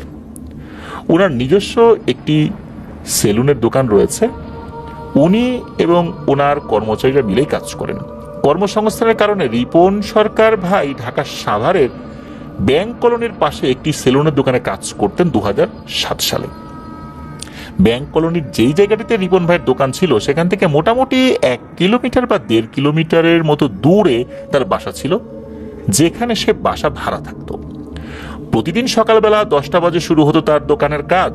এরপর 10টা থেকে শুরু করে রাত 10টা পর্যন্ত প্রতিদিনই কাজ চলতো। তাতে সেই সময়ের মধ্যে যদি কোনো কাস্টমার আসতো তাহলেও রাত 10টা বাজে দোকান বন্ধ হতো, আর যদি নাও আসতো তবুও 10টা বাজেই বন্ধ হতো, তার আগে কখনো বন্ধ হতো না। খুব ইমার্জেন্সি যদি হতো যে হ্যাঁ এখন অনেক কাস্টমার বসে আছে রাত 10টা বাজে, তখন সেই কাস্টমারগুলোকে বিদায় দেওয়া হতো কাজ করার পর। তখন হয়তো বা কিছুটা সময় বেশি লাগতো আর কি। তো এভাবেই কাজ চলছিল। কাজ উনি করছেন, বেশ ভালোই চলছিল কয়েক মাস। একদিন রাতে হঠাৎ করেই আকাশে অনেক মেঘ করেছে, তাই তাদের দোকানের আশেপাশে যত দোকানদাররা ছিল মোটামুটি সবাই তাদের দোকান বন্ধ করে দিচ্ছিল। রিপন ভাই তখন দেখতে পেল যে প্রায় রাত 10টাও বেজে গেছে আর আকাশের অবস্থা তখন ভালো না, ঝড় বৃষ্টি হতে পারে। তাই উনিও আস্তে আস্তে নিজের দোকান বন্ধ করে ওনার সাথে থাকা একটি ছোট্ট টর্চ লাইট হাতে নিয়ে বাসার দিকে রওনা করেছেন। যখনই বাসার দিকে রওনা দিয়েছেন তখনই দেখতে পান যে রাস্তাঘাটে কোথাও একটা মানুষও নাই।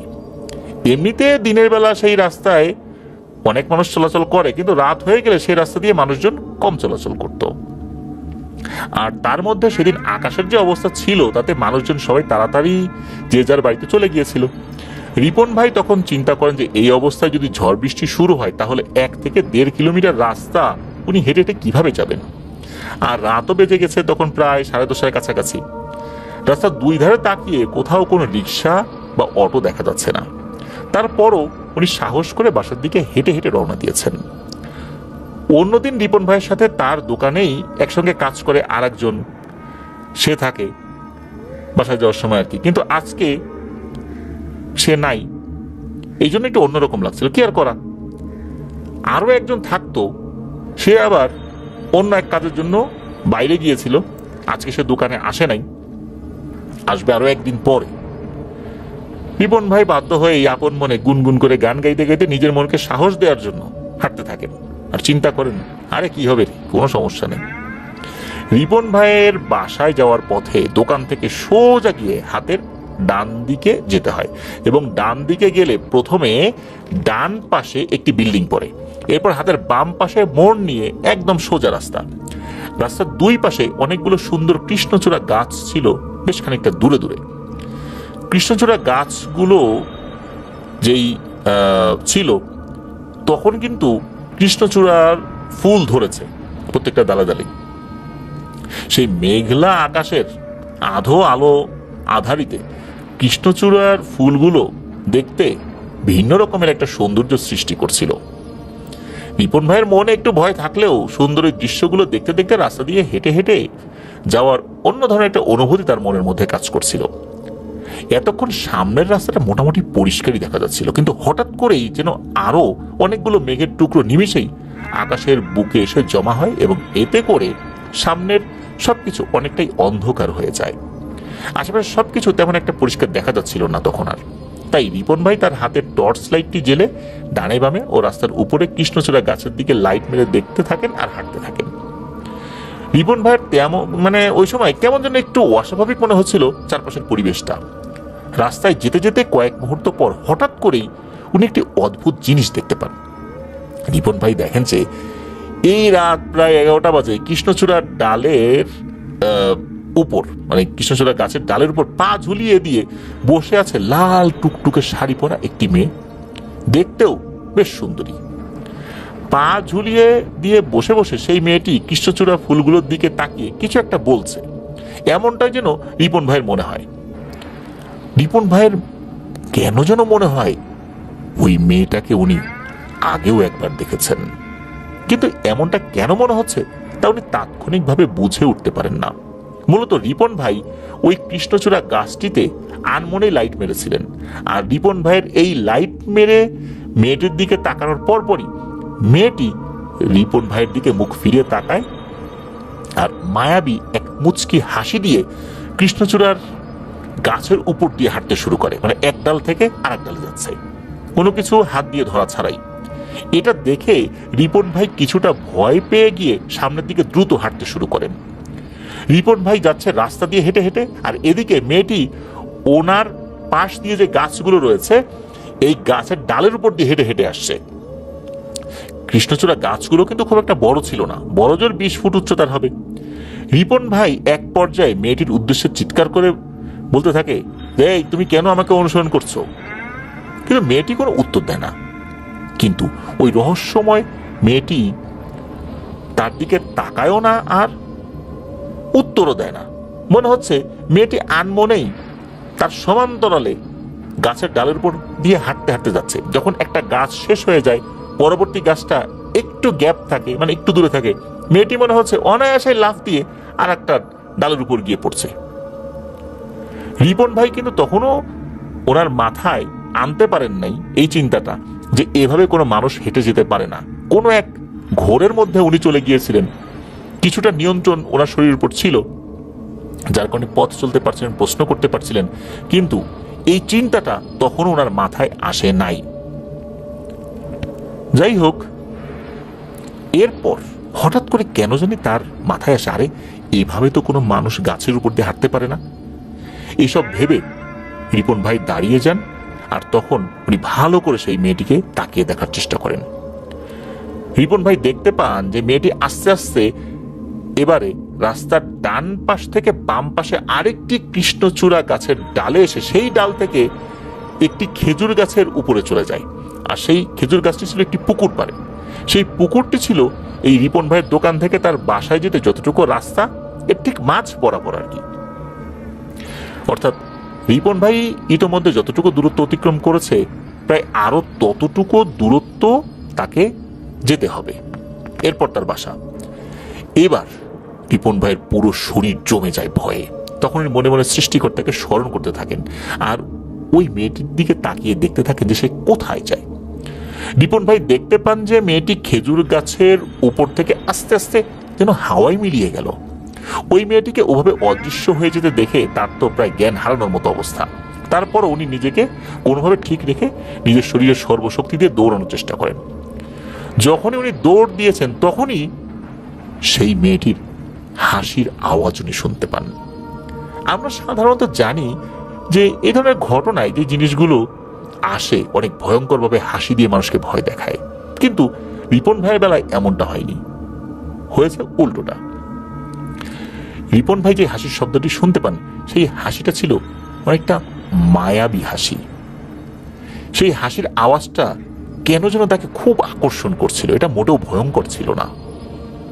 তারপরও রিপন ভাই প্রাণপণ চেষ্টা করছেন তার বাসার দিকে যাওয়ার জন্য।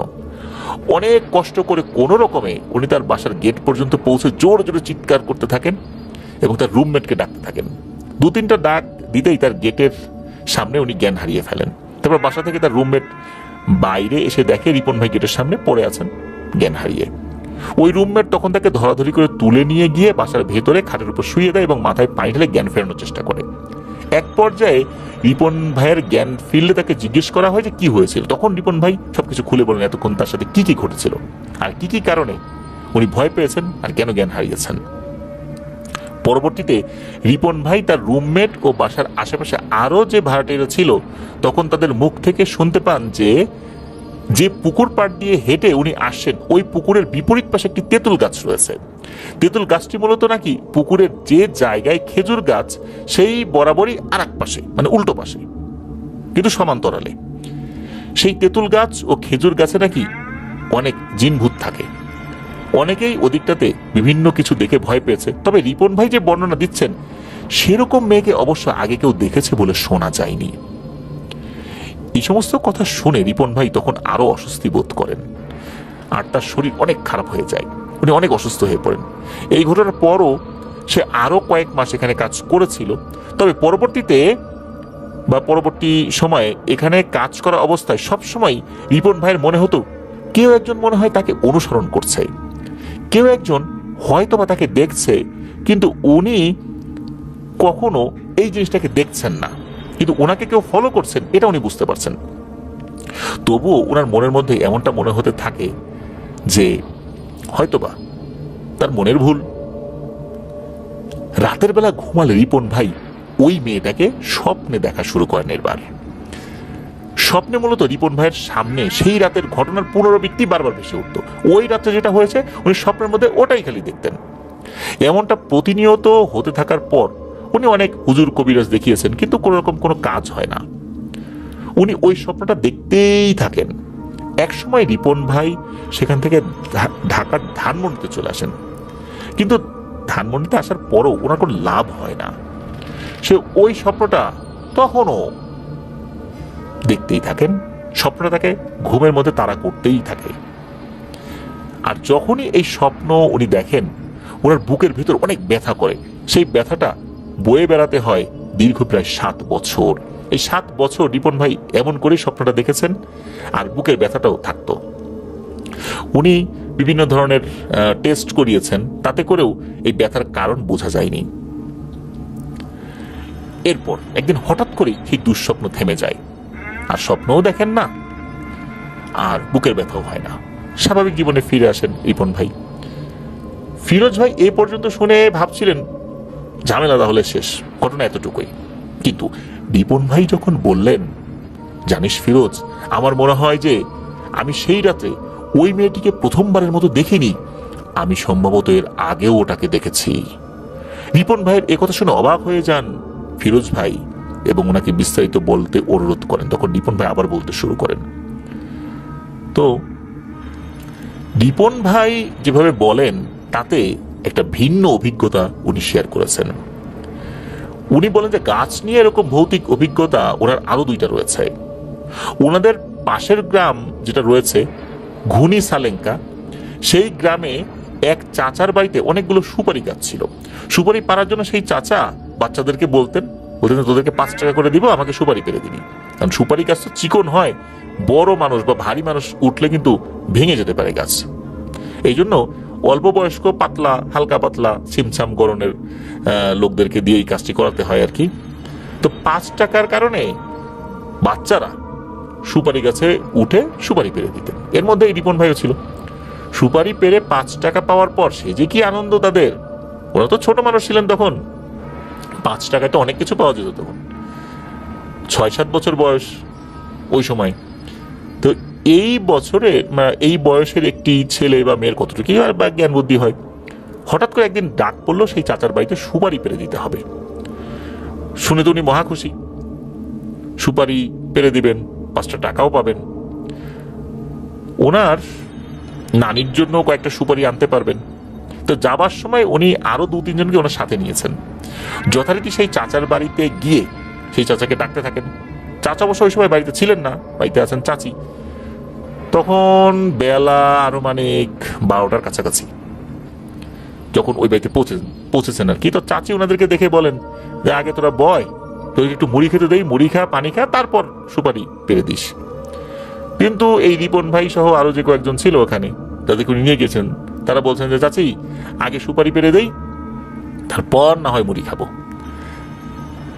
চাচির কথাকে উপেক্ষা করে ওনারা সবাই দৌড়ে গিয়ে গাছে উঠতে থাকেন। চাচি বলেছেন আর একটু পরে ওঠ, পরে ওঠ, এখন না, পরে ওঠ। কিন্তু বাচ্চা মানুষ তো, কে শোনে কার কথা। দুরন্ত ছেলে পেলে সবাই গাছে উঠে গেছেন। গাছগুলো অনেক লম্বা ছিল, উঠতে অবশ্য সময় লেগেছিল। সেই সুপারি গাছের সাথেই ছিল একটি আম গাছ, আর আম গাছের একটি ডাল প্রায় সুপারি গাছ ঘেঁষেই আর কি। ঠিক ওই ডাল বরাবর যখন এই রিপন ভাই উঠেছেন, তখন যেই না উনি সুপারিতে হাত দিয়েছেন, তখনই দেখতে পান আম গাছের ডালটির উপরে একজন মুরব্বী গোছের লোক দাঁড়িয়ে আছে এবং তাকে প্রশ্ন করছে, এই কেরে তুই? সুপারি গাছের সুপারি পাড়ার জন্য তুই উঠছিস কেন? কে তোকে এখন সুপারি পাড়তে বলছে? তো সাহস তো কম না, যা ভাগ এখান থেকে। এই কথা বলেই ওই মুরব্বী গোছের লোকটা করছে কি, এই রিপন ভাইয়ের বুকের উপর একটা ধাক্কা দিয়েছে। এই ধাক্কা সইতে না পেরে উনি গাছ থেকে ধপ করে নিচে পড়ে যান। তো ওনার ভাগ্য ভালো ছিল আল্লাহর রহমতে, সুপারি গাছের নিচেই ছিল একটি খড়ের গাদা। উনি গাছ থেকে পড়ার সময় অনেক চিৎকার করতে থাকেন, কিন্তু সেই খড়ের গাদার উপরে পড়ার কারণে তেমন কোনো ক্ষয়ক্ষতি আল্লাহর রহমতে হয় নাই, তবে উনি খুব ভয় পেয়েছিলেন। ওনার চিৎকার শুনে বাড়ির ভেতর থেকে চাচিও দৌড়ে আসছেন এবং জিজ্ঞেস করেন কি হয়েছে। তখন চাচি দেখতে পান যে এই রিপন ভাই খড়ের গাদার উপরে উপুর হয়ে পড়ে কান্না করছেন।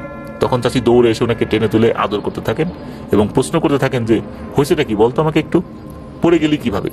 তখন রিপন ভাই বলেন যে ওই আম গাছের ডালের উপরে থাকা এক মুরব্বী আমাকে ধাক্কা দিয়ে ফেলে দিয়েছে। তখন সবাই আম গাছের উপরে তাকায়, কিন্তু গাছের উপরে কাউকে দেখতে পায় না। কিসের মুরব্বী, কিসের কি, কোথাও কেউ নেই। চাচি তখন বলেন, তোদেরকে বলেছিলাম না মুড়ি খেয়ে পানি খেয়ে তারপর গাছে ওঠ, তোরা এই আজানের সময় গাছে উঠেছিস কেন? সত্যি রিপন ভাই যখন গাছে উঠেছিলেন তখন জোহরের আজান আবার শুরু হয়ে গিয়েছে, আর উনি সুপারি গাছের উপরে উঠতে উঠতে আজান অবশ্য শেষও হয়ে গিয়েছে। আজান শেষ হবার পরপরই ঘটে ওনার সাথে এই ঘটনা। তখন চাচি ওনার যারা যতটুকু বিদ্যা আছে সামান্য ঝাড়ফুঁক করে দিয়ে ওনাকে বলেন যে কোনো সমস্যা নেই, ভয় নাই, আর কিছু হবে না ইনশাল্লাহ। সবচেয়ে আজব বিষয় হলো, বা সবচেয়ে আজব বিষয় যেই জিনিসটা আর কি, তো উনি পড়ে যাওয়ার পর ওনার শরীর থেকে গেঞ্জিটি খুলে ওই চাচি গোসল করতে বলেন রিপন ভাইকে। গেঞ্জি খোলার পর সবাই দেখতে পায় ওনার বুকের যে জায়গাটিতে ওই মুরব্বী ধাক্কা দিয়েছিল সেখানে 3টা আঙ্গুলের দাগ দেখা যাচ্ছে। দেখে মনে হচ্ছে 3টা আঙ্গুল দিয়ে কেউ যেন ওনাকে অনেক জোরে চড় মেরেছে বা আঘাত করেছে। প্রায় 1 ঘন্টার মতো সেই অদ্ভুত দাগটা দৃশ্যমান ছিল। 1 ঘন্টা পর অবশ্য দাগটি মিলিয়ে যায় সম্পূর্ণভাবে। তারপরে বেশ কিছুদিন আর কোনো কিছু হয়নি ওনার সাথে।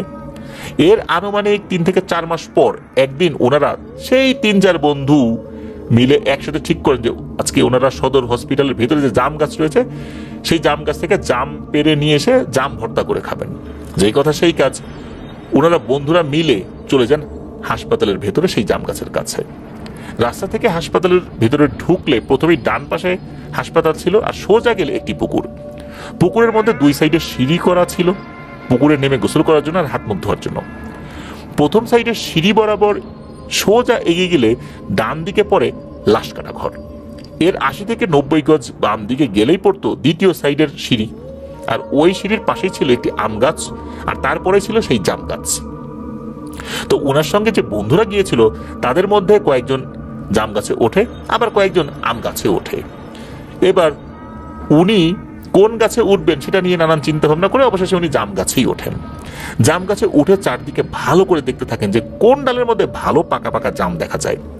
চারদিকে তাকিয়ে মোটামুটি ভালো পাকা জাম যেদিকে দেখতে পাচ্ছিলেন সেদিক থেকে উনি জাম তোলার চেষ্টা করছিলেন।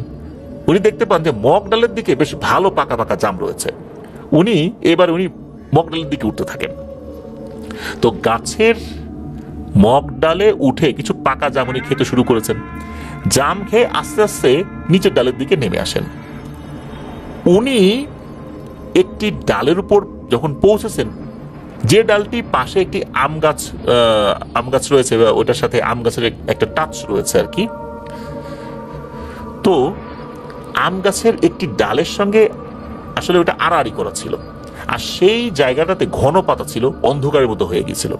তো উনি সেই ডালটিতে গিয়ে বসেছেন। বসার পর উনি অনুভব করেন যে ওনার আশেপাশে কোনো মানুষ নাই, ওনার সাথে যে বন্ধুরা এসেছিল তারা কেউ গাছে নাই, শুধু উনি একাই রয়েছেন। উনি তো ছোট মানুষ, ভয় পেয়ে যান, আর নিচে দেখেন যে ওরা নিচে আছে কিনা, না নিচেও নাই। তখন উনি চিন্তা করেন আমি নিচের দিকে নেমে যাই। উনি যখন নিচের দিকে নামতে শুরু করেছে তখন হঠাৎই উনি দেখতে পান লাল টকটকে শাড়ি পরা একটি দারুণ সুন্দরী মেয়ে। সেই মেয়েটি আম গাছের ডালে বসে জাম গাছের একটি ডালের উপর পা দিয়ে নাড়াচ্ছে, আর সেই ঝাঁকুনিতেই উপর থেকে পাকা জামগুলো একটি দুটি করে টুপটাপ টুপটাপ করে নিচ দিকে ঝরে পড়ছে। উনি এই দৃশ্য দেখে গাছ থেকে নামা বন্ধ করে দেন, আর যেই ডালের উপরে উনি ছিলেন সেখানে শক্ত করে বসে দেখতে থাকেন যে ওই লাল শাড়ি পরা মেয়েটি কি করে। ওনার মনে পড়ে যে আরো মিনিট খানেক উনি সেই মেয়েটিকে দেখেছেন। তারপর হঠাৎ করে এক ভয়ঙ্কর চিৎকারের আওয়াজ উনি শুনতে পান। যেই না চিৎকারের আওয়াজ শুনেছেন তখনই ওনার কাছে মনে হয় কে যেন ওনাকে অনেক জোরে গালের মধ্যে একটি ঠাস করে চর মেরেছে। চর খাওয়ার সাথে সাথে উনি গাছের ডাল থেকে পুকুরের পাড়ে ধপাস করে পড়ে যান, কিন্তু উনি পড়ে গিয়ে খুব একটা ব্যথা পাননি, বরং যতটুকু ব্যথা পাওয়ার কথা তার থেকে দ্বিগুণ ভয় পেয়ে চিৎকার দিয়ে কান্না করতে করতে হাসপাতালের গেটের দিকে দৌড় দিয়েছেন। এদিকে ওনার বন্ধুরা দূর থেকে ওনার গাছ থেকে পড়ে যাওয়ার পর উঠে দাঁড়িয়ে ওভাবে চিৎকার করতে করতে দৌড়ে যেতে দেখে গাছ থেকে নেমে তারাও ওনার পিছনে দৌড় দিয়েছে। অথচ উনি যখন গাছ থেকে পড়ে গিয়েছেন সেই সময় কিন্তু গাছের উপরে তো দূরের কথা, আশেপাশেও কোথাও তার বন্ধুদেরকে দেখেন নাই। উনি দৌড় দেওয়ার পরপরই দেখতে পেলেন যে ওনার বন্ধুরা ওনার পিছনে দৌড়ে আসছে। যখন এই দৃশ্য উনি দেখেছেন তখন উনি সহ্য করতে পারেননি। উনি মনে করেছেন যে লাল শাড়ি পরা সেই মেয়েটি মনে হয় এখন ওনার বন্ধুদের রূপ ধরে ওনাকে ধরার জন্য আসছে। এই ভেবে ভয়ের চোটে উনি জ্ঞান হারিয়ে ফেলেন। ওনার জ্ঞান হারানো দেখে ওনার বন্ধুরা তাড়াতাড়ি ওনার কাছে চলে যান এবং ওনাকে ধরে ফেলেন এবং হাসপাতালের সামনে যে মসজিদ রয়েছে সেই মসজিদের ইমাম সাহেবকে ডেকে নিয়ে আসেন। তারা ছোট মানুষ ছিলেন, তবে এতটুকু বুদ্ধি ওনাদের ছিল। ইমাম সাহেব তড়িঘড়ি করে ওনার কাছে এসে দোয়া দুরুদ পড়েছেন আর কি, জ্ঞান ফেরত আসে ওনার। জ্ঞান ফিরলে উনি পানি পরে দিয়েছেন, হুজুরের দেওয়া পানি পড়া খেয়েছেন, একটু সুস্থতা বোধ করছিলেন। সুস্থ হওয়ার পর হুজুর প্রশ্ন করেন, বাবারে তোমার কি হয়েছিল, তুমি এরকম চিৎকার করছিলে কেন? আর আমি তোমাকে টানাটানি করছিলাম, তারপরও কেন আসতে চাচ্ছিলে না? এটা তো শুনে রিপন ভাই অবাক, হুজুর আমাকে আবার কখন টানাটানি করলো? উনি তো তখন জাম গাছের উপর থেকে থাপ্পড় খেয়ে নিচে পড়ে গিয়ে দৌড় দিয়েছিলেন। আর যখন ওনার বন্ধুদেরকে উনি দেখেছেন যে পিছন পিছন দৌড়ে আসতে, এরপর তো ওনার কিছু মনে হয় জ্ঞান হারিয়ে ফেলেছেন আর কি। উনি তখন হুজুরকে বলতে থাকেন যে আমি এই জাম গাছে উঠেছিলাম জাম খাওয়ার জন্য। যেই না এই কথা বলেছেন অমনি হুজুর বলেন, তুমি কি আম গাছে কাউকে বসে থাকতে দেখেছ? নিপুণ ভাই বলেন, হ্যাঁ হুজুর। হুজুর পুনরায় প্রশ্ন করেন, সেটা কি কোনো মেয়ে ছিল? উনি বলেন, হ্যাঁ হুজুর, মেয়েটা লাল রঙের শাড়ি পরা ছিল, আর আমি যখন জাম গাছে জাম খাচ্ছিলাম তখন ওই মেয়েটি আমার কাছে এসে আমাকে অনেক জোর থাপ্পড় দিয়ে নিচে ফেলে দেয়। আমি ভয় পেয়ে তাই এদিকে দৌড়ে চলে আসি। এইসব শুনে হুজুর বলেন, সর্বনাশ, তুই কাকে দেখছিস রে বাপু, তুই কাকে দেখছিস? তুই তো জন্মের মতো বাঁচা বেঁচে গেছিস বেটা, তোর কপালটা আল্লাহর রহমত অনেক ভালো, তাই এখনো জীবনটা আছে। জীবনে বেঁচে থাকতে আর কোনোদিন এইভাবে এই গাছে উঠতে যাস না, তাহলে কিন্তু আর জীবন নিয়ে ফিরতে পারবি না। ওই গাছের মধ্যে একটা পেতনি থাকে, আর এই পেতনিটা মানুষের রক্ত খায়। তবে এই পেতনি কখনো ভয়ঙ্কর রূপে কাউকে দেখা দেয় না, খুব সুন্দর চেহারা নিয়ে থাকে। এই জন্য এটাকে দেখলে মানুষ তাকিয়ে থাকে, ভয় পায় না, কিন্তু এর মধ্যেই যা ঘটার ঘটে যায়। এরপর আরো বেশ কিছু কথাবার্তা বলেছিলেন হুজুর, আর আরো এই সমস্ত কথাবার্তা বলে হুজুর ওনাদেরকে বাড়িতে পাঠিয়ে দেন। রিপন ভাই বলেন যে ওই যে সাভারে ওনার সাথে ঘটে যাওয়া যেই ঘটনাটা, এই ঘটনাটাতে কৃষ্ণচূড়া গাছের উপর দিয়ে হেঁটে যাওয়া যেই মেয়েটাকে উনি দেখেছিলেন, ওনার যতদূর মনে পড়ে সম্ভবত ওনার শৈশবে দেখা আম গাছের উপর বসে থাকা ওই মেয়েটাই ওনাকে থাপ্পড় দিয়ে ফেলে দিয়েছিল। সাভারে যখন ওনার সাথে ঘটনাটি ঘটেছিল, ঘটনাটির আকস্মিকতায় ওনার মনে করতে কষ্ট হচ্ছিল যে এই মেয়েটাকে উনি আগে কোথায় দেখেছেন। পরে ওনার মনে পড়েছিল যে এই জিনিসটাকে উনি আগেও দেখেছেন। অদ্ভুত ব্যাপার হচ্ছে, উনি নাকি এখনো মাঝে মাঝে হঠাৎ করেই সেই মায়াবী হাসিটা শুনতে পান। রহস্যময় ওই মেয়েটা সেই শৈশব থেকে ওনাকে অনুসরণ করে আসছে। তবে 2007 সালের পর, বিশেষ করে 2007 সালে এই সাভারের ব্যাংক কলোনিতে ওনার সাথে যে ঘটনাটি ঘটেছিল, এরপর থেকে এখন পর্যন্ত তাকে বাস্তবে ওভাবে উনি দেখেন নাই। স্বপ্নের মধ্যে উনি পরবর্তী দেখেছিলেন, বাস্তবে এখন পর্যন্ত উনি দেখেন নাই। তবে উনি ধারণা করেন এখনো ওই পেতনিটা, রক্তচোষা পেতনিটা ওনাকে অনুসরণ করছেন। এটাই ওনার ধারণা, এটাই ছিল ঘটনা। ঘটনার আনুমানিক সময়কাল 2008 কি 9 সালের দিকে। ঘটনাটির স্থান শরীয়তপুরের গোসাইরহাট উপজেলার গরিবের চর ইউনিয়নে। ঘটনাটি মূলত মাহিদ ওর চাচির কাছ থেকেই শুনেছিল এক জোড়া রহস্যময় পেঁচার উপস্থিতি ও অস্বাভাবিক কর্মকাণ্ড নিয়ে। উল্লেখ্য, ঘটনাটিতে বেশ কিছু স্পর্শকাতর বিষয়ের উপস্থিতি থাকায় ঘটনাটির সাথে সম্পর্কিত কয়েকটি চরিত্রের ছদ্মনাম ব্যবহার করা হয়েছে। প্রথম যে ঘটনাটির মাধ্যমে ওই পেঁচা দুটির বিষয়ে প্রথম জানতে পারা যায় সেটি ঘটেছিল খালেক মিয়া নামের একজন কৃষকের সাথে। খালেক মিয়ার সেবার পাটের চাষ ছিল, অর্থাৎ উনি ওইবার পাটের চাষ করেছিলেন। আর উনি পাট কাটার পর সেগুলো শুকাতে দিয়েছিলেন। আপনাদের মধ্যে যারা গ্রামে থাকেন তারা নিশ্চয়ই দেখেছেন যে কিভাবে পাট শুকাতে দেওয়া হয়। মূলত বাড়ির পাশে অথবা উঠোনে বাঁশ দিয়ে আড়া বাঁধা হয়, যেটি স্ট্যান্ডের মতো কাজ করে। তারপর সেটার উপরে পাটের আঁশগুলো গুচ্ছ আকারে ঝুলিয়ে দেওয়া হয়, সেগুলো রোদের তাপে আস্তে আস্তে শুকিয়ে যায়। এভাবেই মূলত পাট শুকানো হয়। এরকম ভাবেই খালেক মিয়া একদিন বাড়ির উঠানে পাট শুকাতে দিয়েছিলেন। তখন বিকাল হয়ে এসেছে এবং আকাশে মেঘ জমেছে। হঠাৎ করেই তখন ঝড় বৃষ্টির পূর্বাভাস হিসাবে দমকা বাতাস উঠল। তখন খালেক মিয়া দ্রুত পাটগুলো নামিয়ে আনতে গেলেন, কারণ এগুলো প্রায় অনেকটাই শুকিয়ে গিয়েছিল। এখন যদি ভিজে যায় তাহলে তো সমস্যা। ওই সময় ওনার স্ত্রী, যার নাম আমেনা বেগম, এই আমেনা বেগম বাড়ির দাওয়ায় বসে কোনো একটা গৃহস্থালী কাজ করছিলেন। পূর্বে একবার কোনো কারণে আমেনা বেগম পা পিছলে পড়ে গিয়ে মেরুদণ্ডে গুরুতর আঘাত পেয়েছিলেন। এরপর থেকে উনি তেমন একটা ভারী কাজ আর করতে পারতেন না। এজন্য বাতাস উঠলে খালেক মিয়া যখন দৌড়ে গিয়েছেন তখন আমেনা বেগম ওনাকে সহযোগিতা করার জন্য মূলত যেতে পারেননি। তাছাড়া সাধারণত দেখা যায় যে এই ধরনের কাজগুলোতে গ্রামীণ নারীরা উল্লেখযোগ্য সহযোগিতা করে থাকেন সাধারণত। তো খালেক মিয়া উঠানের যে জায়গায় পাটগুলো শুকাতে দিয়েছিলেন তার থেকে কিছুটা সামনে বেশ বড় একটা পুরনো আম গাছ ছিল। বৃষ্টি এসে যাবে যে কোনো মুহূর্তে। তো খালেক মিয়া পাটগুলো একে একে বাঁশের আড়ার উপর থেকে নামাতে শুরু করেছেন। এদিকে আমেনা বেগম বাড়ির দাওয়া থেকে ওনার স্বামীকে তাগাদা দিচ্ছেন। এমন সময় উনি খেয়াল করলেন যে ওই আম গাছের একটি ডাল থেকে বেশ বড় আকারের দুটি পেঁচা উড়ে চলে গেল। দূর থেকে খুব একটা স্পষ্ট বোঝা না গেলেও আমেনা বিবির মনে হয়েছিল যে সেই পেঁচা দুটি ছাই রঙের, এবং যেটাকে আমরা আসলে ধূসর রং বলি। আর ওই পেঁচা দুটি উড়ে যাওয়ার কয়েক মুহূর্তের মধ্যেই তীব্র আলোর ঝলকানি দিয়ে বিদ্যুৎ চমকালো এবং প্রচন্ড শব্দে বাজ পড়ল ওই আম গাছটার উপরে। সাথে সাথেই করুণ আত্মচিৎকার করে খালেক মিয়া যেখানে দাঁড়িয়েছিলেন সেখানেই মাথা চেপে বসে বেহুশ হয়ে মাটিতে লুটিয়ে পড়েন। এই দেখে তো আমেনা বেগম চিৎকার করতে করতে খালেক মিয়ার কাছে ছুটে যান এবং ওনার কান্নাকাটিতে আশেপাশের বাড়ির বেশ কয়েকজন তাৎক্ষণিকভাবে এসে হাজির হন। সবাই মিলে ধরাধরি করে খালেক মিয়াকে ঘরে নিয়ে আসেন। খালেক মিয়া তখন বেঁচে আছেন কিনা সেটা নিয়ে অনেকের মনে সংশয় তৈরি হয়েছিল, কিন্তু পরে বোঝা গেল যে উনি বেঁচে আছেন। মূলত এই বজ্রপাতটা তার উপর পড়ে নাই, ঘটনার আকস্মিকতায় মূলত উনি ভয় পেয়ে এমনটা করে ফেলেছিলেন আর কি। অনেকটা সময় পর খালেক মিয়ার অবস্থা স্বাভাবিক হয়, তবে জ্ঞান ফেরা মাত্র উনি তীব্র ব্যথায় চিৎকার করতে থাকেন। মূলত যেটি হয়েছিল যে এতটা কাছে প্রচন্ড শব্দে বাজ পড়ায় খালেক মিয়ার কানের মারাত্মক ক্ষতি হয়েছিল।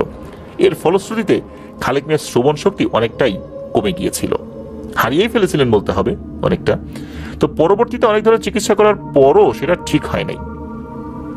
শুধু এই একটি ঘটনা শুনলে হয়তো বিষয়টিকে স্রেফ কাকতালীয় মনে হতে পারে, কিন্তু বিষয়টি আসলে এই একটি ঘটনাতেই সীমাবদ্ধ ছিল না। এই বিষয়ে মাহিদের এক দূর সম্পর্কের চাচাও প্রায় একই রকম একটি দৃশ্যের সাক্ষী হয়েছিলেন। চাচা এক রাতে ক্ষেত থেকে বাড়িতে ফিরছিলেন। ওনার বাড়িতে ঢোকার মুখে পাশাপাশি দুটি কাঁঠাল গাছ ছিল।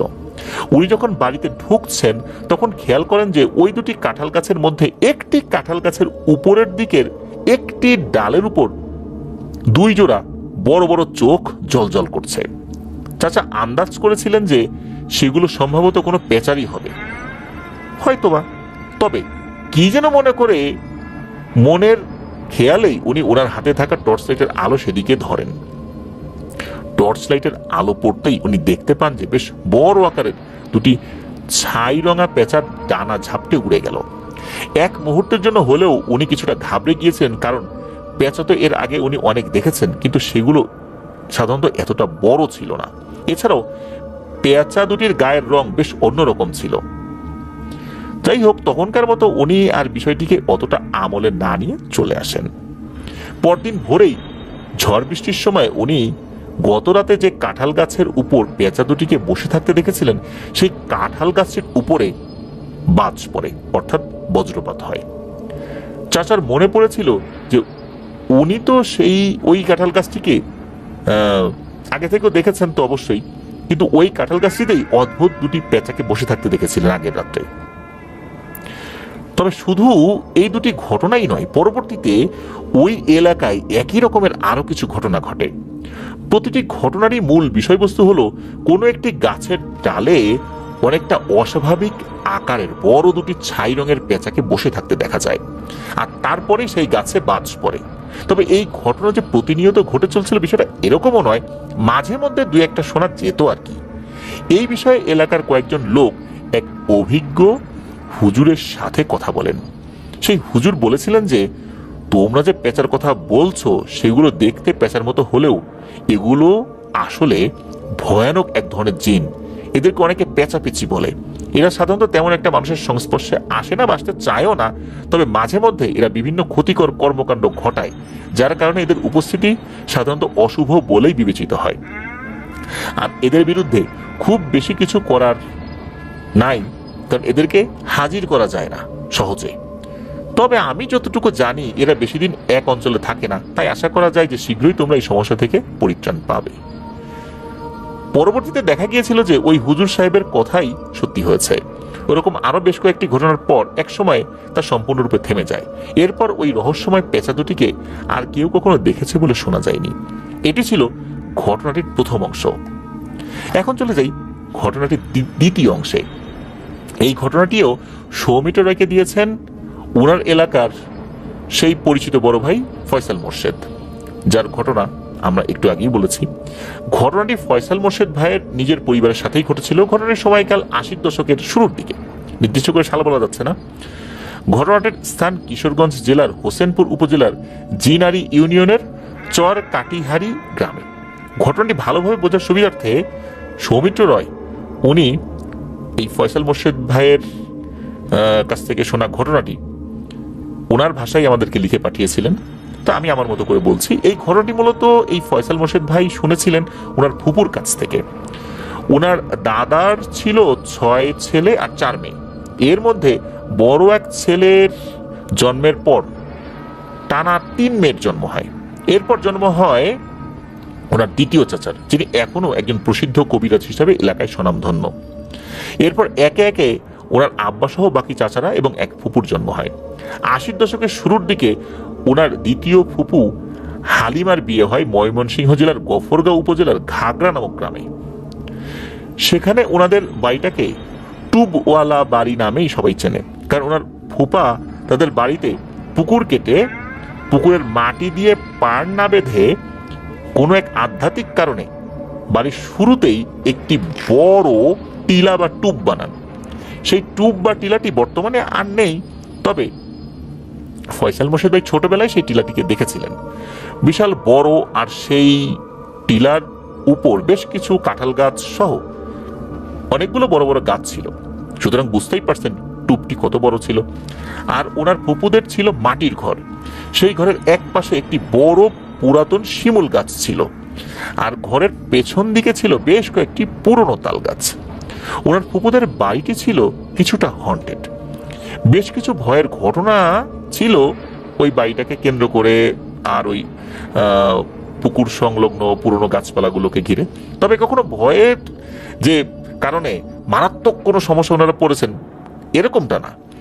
ঘটনার শুরু ওনার ফুপুর বিয়ের পর থেকেই। ওনার প্রথম বাচ্চাটি প্রায় 9 মাস ওনার পেটে জীবন্ত ছিল, নড়াচড়া বোঝা যেত। কিন্তু কোনো এক সময় অজানা কারণে বাচ্চাটি প্রসবের সময় মৃত অবস্থায় ভূমিষ্ঠ হয়েছিল। একটি মৃত মেয়ে ছিল সেটি। পরিবার তখন অনেকটাই দুঃখে কষ্টে ফেটে পড়ে। হাজার হোক প্রথম সন্তান বলে কথা। তখনকার দিনে অনেক ধরনের বিশ্বাস প্রচলিত ছিল মানুষের মধ্যে। বিশেষ করে অদৃশ্য কিংবা ভয়ানক কিছুর কুদৃষ্টিতে মৃত সন্তান প্রসব কিংবা সন্তানের মৃত্যুর পেছনে কোনো প্যারানর্মাল বিষয় থাকতে পারে, এমন বিষয়টাই আসলে মানুষের মধ্যে ধারণা হিসেবে প্রচলিত ছিল। এর বছর খানেক পর আবার সন্তান সম্ভব হন ওনার ফুপু। এবার কোনো ধরনের কোনো সমস্যা দেখা দেয়নি ফুপুর, কারণ সন্তান জন্মের কয়েক মাস আগে থেকেই বিভিন্ন ধরনের কাজ ওনাকে যেন করার জন্য বাইরে যেতে না হয়, অনেক ভারী কাজ যেন উনি না করেন। তারপর বিভিন্ন সময়গুলো মেনটেন করা হতো এবং ঘরটাকে ওইভাবেই তৈরি করা হয়েছিল, ওয়াশরুমগুলো অ্যাটাচ করে তৈরি করা হয়েছিল। অজু গোসল সহ সব ধরনের কাজ যেন উনি ঘরের ভেতরেই করতে পারেন এরকম বন্দোবস্ত করা হয়েছিল। আগেকার দিনে তো দেখা যেত যে ওয়াশরুমগুলো বাইরে, কিন্তু ওনার সুবিধার জন্য সেটা ওইভাবেই তৈরি করা হয়েছিল। একদম যেন উনি বাইরে না যান সেভাবেই সবকিছু বাড়িতে প্রস্তুত করা হয়েছিল। আল্লাহর অশেষ রহমতে এবার সুস্থ সবল একটি ছেলে সন্তান জন্ম দেন ফুপু। অনেক গোপনে ও যত্ন সহকারে এই ফয়সাল মোর্শেদ ভাইয়ের ফুফাতো ভাইকে আগলে রাখা হয়। প্রায় 3 মাস তাকে ঘর থেকেই বের করা হয়নি, বিশেষ কোনো দরকার ছাড়া। বিশেষ করে শরীরে তো রোদ লাগানোর দরকার হয়, এরকম কোনো কাজ ছাড়া বিশেষ কোনো কারণে বের করা হয়েছে। তাছাড়া এমনিতে ওভাবে বের করা হয়নি। আর বেশি মানুষদের সামনেও বাচ্চাটিকে নিয়ে যাওয়া হতো না, কারো বদনজর লাগতে পারে। এই জন্যই হয়তো আল্লাহর রহমতে অনেকটা ভালো ছিলেন। তো ওনার সেই ফুফাতো ভাই আল্লাহর অসীম রহমতে বেঁচে যান। শিশুটির নাম রাখা হয় হারুন। আর ওনার ফুপুকে এখনো সবাই হারুনের মা বলেই অভিহিত করেন। এরপর ওনার ফুপুর একে একে আরো 3টি সন্তান জন্ম লাভ করে। কিন্তু নিয়তির নির্মম পরিহাস, বাচ্চাগুলো 1 মাসের বেশি আর এই দুনিয়ার আলো বাতাস উপভোগ করতে পারেনি। একের পর এক নাতির মৃত্যুতে দাদা অত্যন্ত চিন্তিত হয়ে পড়েন। তখন ফুপাকে দাদা জানান যে এবার বাচ্চা হওয়ার সময় যেন ফুপুকে ওনাদের বাড়িতে নিয়ে আসেন। যে কথা সেই কাজ। তো ফুপু আবার সন্তান সম্ভব হলে নিয়ে আসা হয় ওনাদের বাড়িতে। বাড়িতে আনার পর দাদা অনেক সাবধানে রাখেন ফুপুকে। ওনার জন্য সব ধরনের ব্যবস্থা রাখা হয় ঘরের ভেতরেই, যেন কোনো কারণে ওনাকে অজু গোসল ওয়াশরুমে যাওয়ার জন্য যেন বাইরে বের হতে না হয়। এমনিতে শরীরে রোদ লাগানোর জন্য বাইরে বের হওয়া সেটা আলাদা বিষয়, কিন্তু এছাড়া রাতের বেলা যদি বাইরে বের হন সমস্যা হতে পারে। এদিকে ফয়সাল মোর্শেদ ভাইয়ের দাদিও সারাক্ষণ নজরে রাখতেন, যত্নআত্তি করতেন, সবসময় ফুপুর পাশে পাশে থাকতেন। বলে রাখা ভালো যে ফয়সাল মোর্শেদ ভাইয়ের দ্বিতীয় চাচা যখন ওনার ওস্তাদের কাছ থেকে তালিম শেষ করে মোটামুটি পুরোদস্তুর একজন কবিরাজ হয়েছেন, মাঝে মাঝে কবিরাজির জন্য অনেক দিনের জন্য উনি বাড়ির বাইরে থাকতেন। কয়েক মাস পর একদিন ফুপু একটি সন্তান প্রসব করেন, এবার একটি ছেলে সন্তান। কিন্তু এবার তার কোনো নাম রাখা হয়নি। আগে দেখতে হবে বাচ্চাটি বেঁচে যায় কিনা, এরকমই চিন্তা ছিল তাদের। নাতির জন্মের পর ফয়সাল মোর্শেদ ভাইয়ের দাদা কোনোভাবেই ফুপুকে ঘরের বাইরে বের হতে দেন না। মাছ ধরা জাল দিয়ে বিছানার চারপাশে ঢেকে দেন, অনেকটা মশারির মতো করে আর কি, যাতে কোনোভাবেই এই বাচ্চার উপর কোনো কিছুর কুদৃষ্টি না পড়ে। এরকমই একটা ধারণা তাদের মধ্যে ছিল। কারণ এই ছেলেটি নাকি মল্লী হিসাবে জন্ম নিয়েছে। মল্লী ওনাদের এলাকার একটি আঞ্চলিক শব্দ। কয়েকটি বাচ্চা মারা যাওয়ার পর যে বাচ্চার জন্ম হয় তাকে ওনাদের ওই অঞ্চলে মল্লী বলা হয়। এই বাচ্চাগুলো সাধারণত নানান ধরনের কুদৃষ্টি আর অলৌকিক নানান ধরনের বিপদের সম্মুখীন হয়। এদেরকে এইসব কুদৃষ্টি থেকে বাঁচিয়ে রাখাটাই নাকি অনেক কষ্টের ব্যাপার। 1 দিন 2 দিন করে একে একে 6টি দিন পার হয়ে যায় সেই বাচ্চার। 7ম দিনে গিয়ে বাঁধে এক বিপত্তি।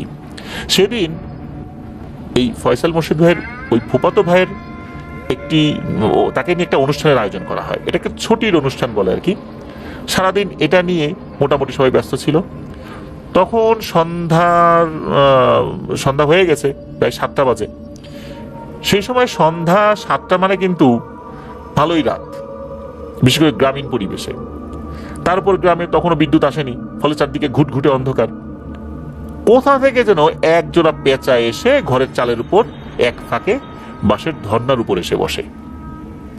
পেঁচা দুটি চুপচাপ চোখগুলো বড় বড় করে ওনার ফুপুর কোলে থাকা বাচ্চাটাকে দেখছে। ঘরে শুধু একটি কুপিবাতি থাকায় ফুপু প্রথমে বিষয়টি খেয়াল করেন নাই, কিন্তু পেঁচাগুলো এসে বসার পর থেকেই ফুফাতো ভাইটি কান্নাকাটি করতে শুরু করে। কাঁদতে কাঁদতে একদম নীল হয়ে যায়।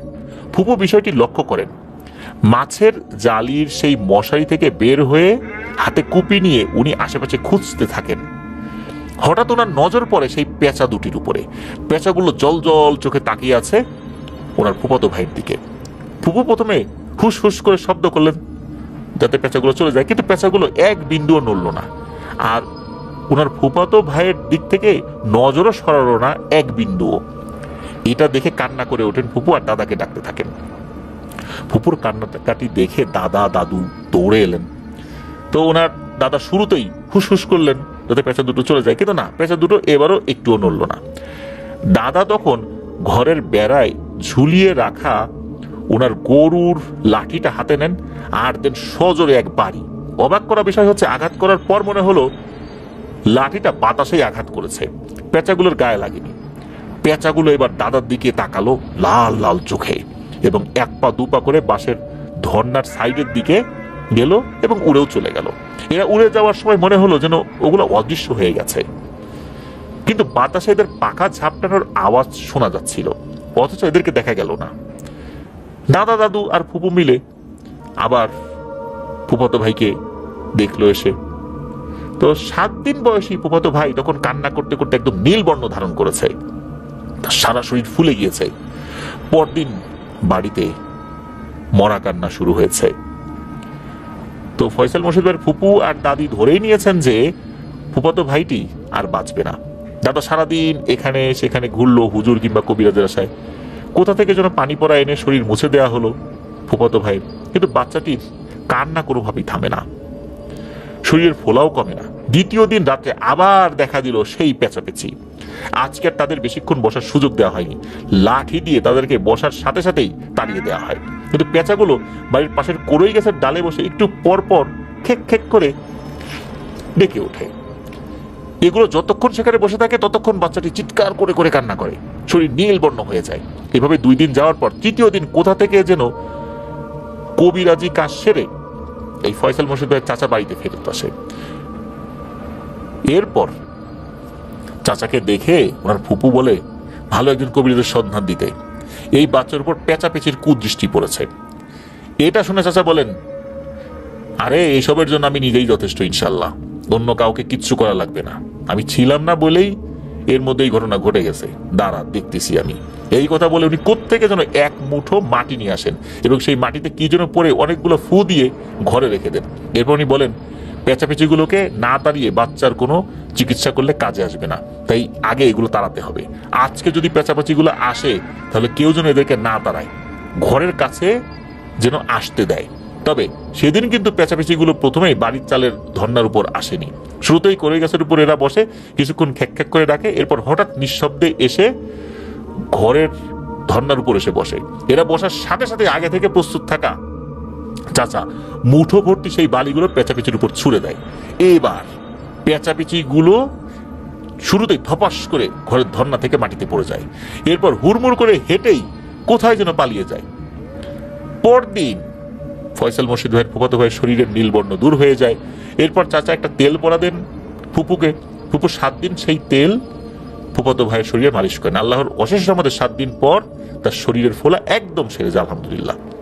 আর কখনো তার এই ধরনের সমস্যা হয়নি।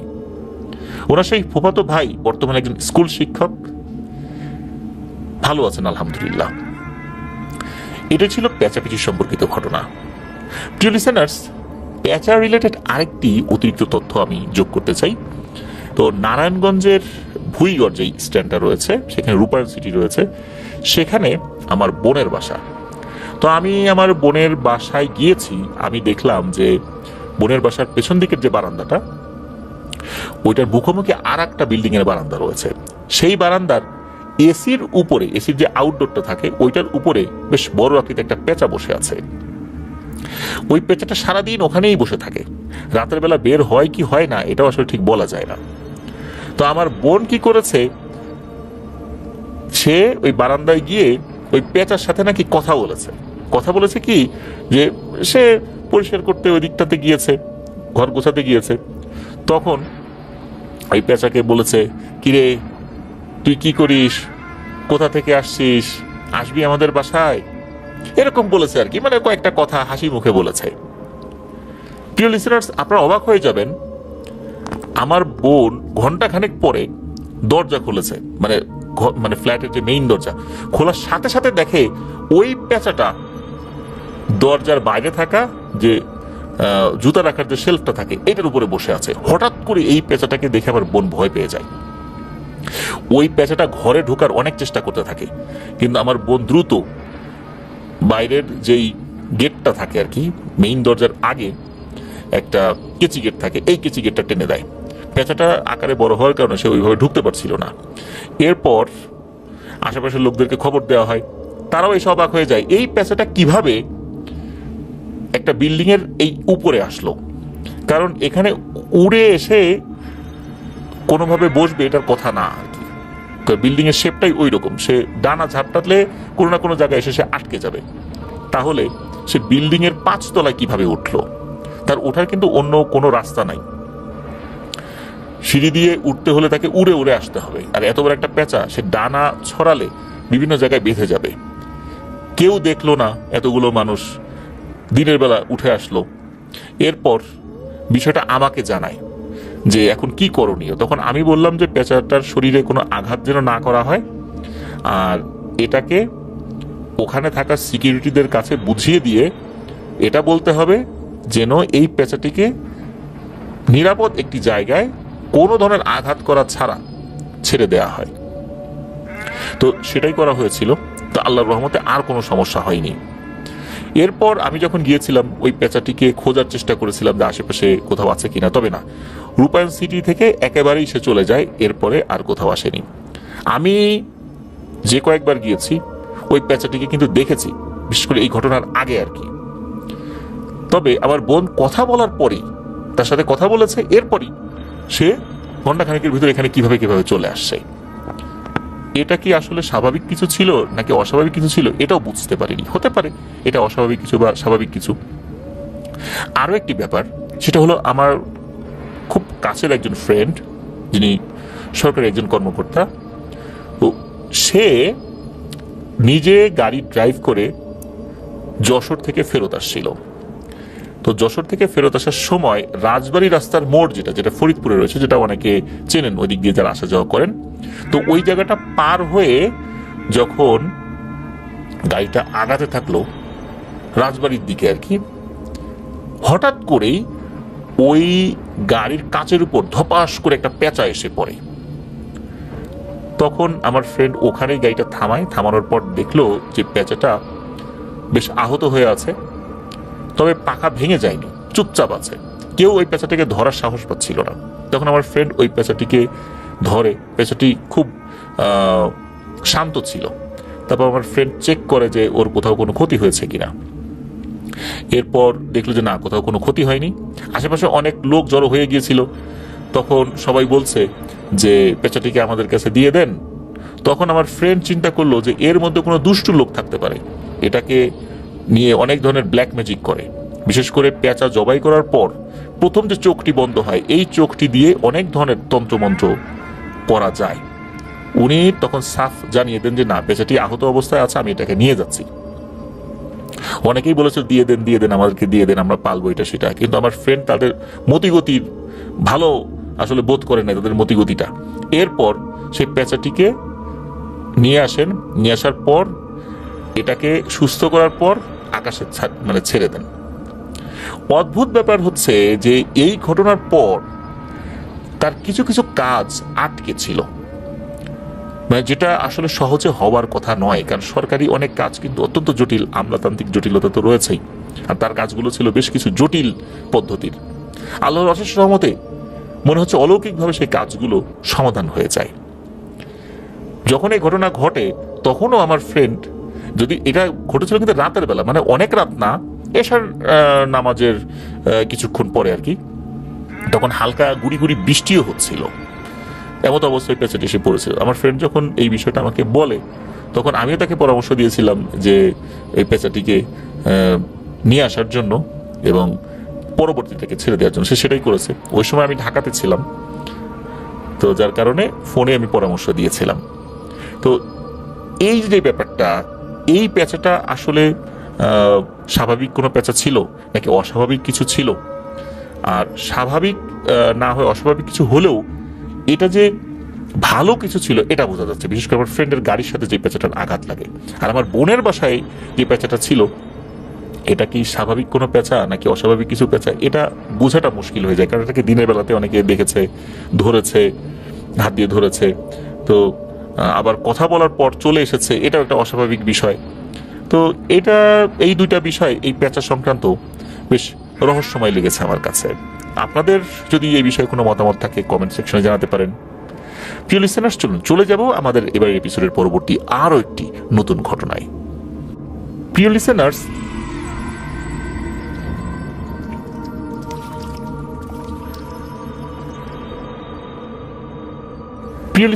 এবারের ঘটনাটিও সৌমিত্র রায়কে দিয়েছেন ফয়সাল মুর্শিদ ভাই। চলুন ঘটনায় চলে যাই। এই ঘটনাটি ওনার চাচার কাছ থেকে উনি শুনেছিলেন। ঘটনাটি যার সাথে ঘটেছিল তিনি সম্পর্কে চাচার মামা হন। ওনার নামটা সঠিকভাবে অবশ্য বলতে পারেন নাই, তবে বাতাসির বাপ নামেই ওনাকে সবাই ডাকত। বর্তমান ময়মনসিংহের গফরগাঁও উপজেলার ৫ ইউনিয়নে ব্রহ্মপুত্র নদ ঘেঁষা কোনো এক গ্রামে ওনার বাড়ি ছিল। ঘটনাটি সম্ভবত ৫০-এর দশকের আশেপাশে হবে, অনেক আগের, কারণ ৬০-এর দশকের শুরুর দিকে ওনারা নদী ভাঙনের কবলে পড়ে সবকিছু হারিয়ে দিনাজপুর জেলায় গিয়ে স্থায়ী হন। বর্তমানে সেখানেই বসবাস করেন ওনার ছেলেপুলের নাতিরা। যাই হোক, ঘটনা বলার সুবিধার্থে ওনাকে নানা বলে আমরা সম্বোধন করছি। ৫০-এর দশক, ব্রহ্মপুত্র নদ তখন খুবই ভয়ঙ্কর একটি নদী ছিল। যেমন ছিল স্রোত, তেমনি পানির গভীরতা। প্রায় প্রতি বছর নদীর পার ভাঙতে ভাঙতে এগোচ্ছিল নানাদের বাড়ির দিকে। তো ওনার বাবা দাদাদের রেখে যাওয়া অঢেল সম্পত্তি আর জায়গা জমি এখন অর্ধেক নদীর ওই পারে চর হিসাবে জেগে উঠেছে, বাকি অর্ধেক নদীর পেটে। এই অঞ্চলের প্রায় সবার বাড়িতেই ৩০ থেকে ৪০টা করে গরু পালতো সবাই, আর প্রায় সবারই বাপ দাদার জমি নদীর ওপারে চর হিসাবে ভেসে উঠেছিল। ফলে সবাইকেই গরুকে ঘাস খাওয়ানোর জন্য তথা গরু চড়ানোর জন্য প্রতিদিন সকালবেলা নদীর ওই পারে চড়ে যেতে হতো।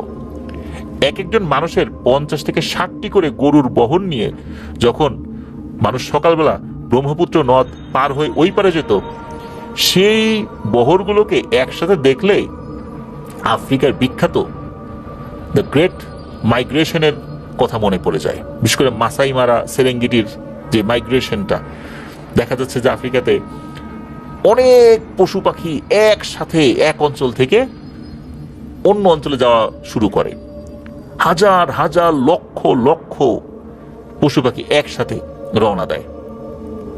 সেই এই মানে যে এই যে বহরটা বা মাইগ্রেশনটা দেখা যায়, সেখানে হিংস্র প্রাণী, আবার যেই হিংস্র প্রাণী একসাথে যাচ্ছে, যেই প্রাণীকে শিকার করে খায় সেই প্রাণী একসাথে যাচ্ছে, এমন ঘটনাও কিন্তু আছে। আপনারা গুগলে সার্চ দিলেও এই মাইগ্রেশনের ছবিগুলো দেখতে পারবেন বা ভিডিও দেখতে পারবেন ইউটিউবে। তো যাই হোক, তখন এই গরুগুলো যখন আসতো ওই সময়ের প্রেক্ষাপটে আর কি, মনে হতো যে এরকম শত শত হাজার হাজার গরু, মহিষ, ছাগল একসাথে যাচ্ছে, যখন ওরকম মাইগ্রেশনের কথাই মনে পড়তো আর কি।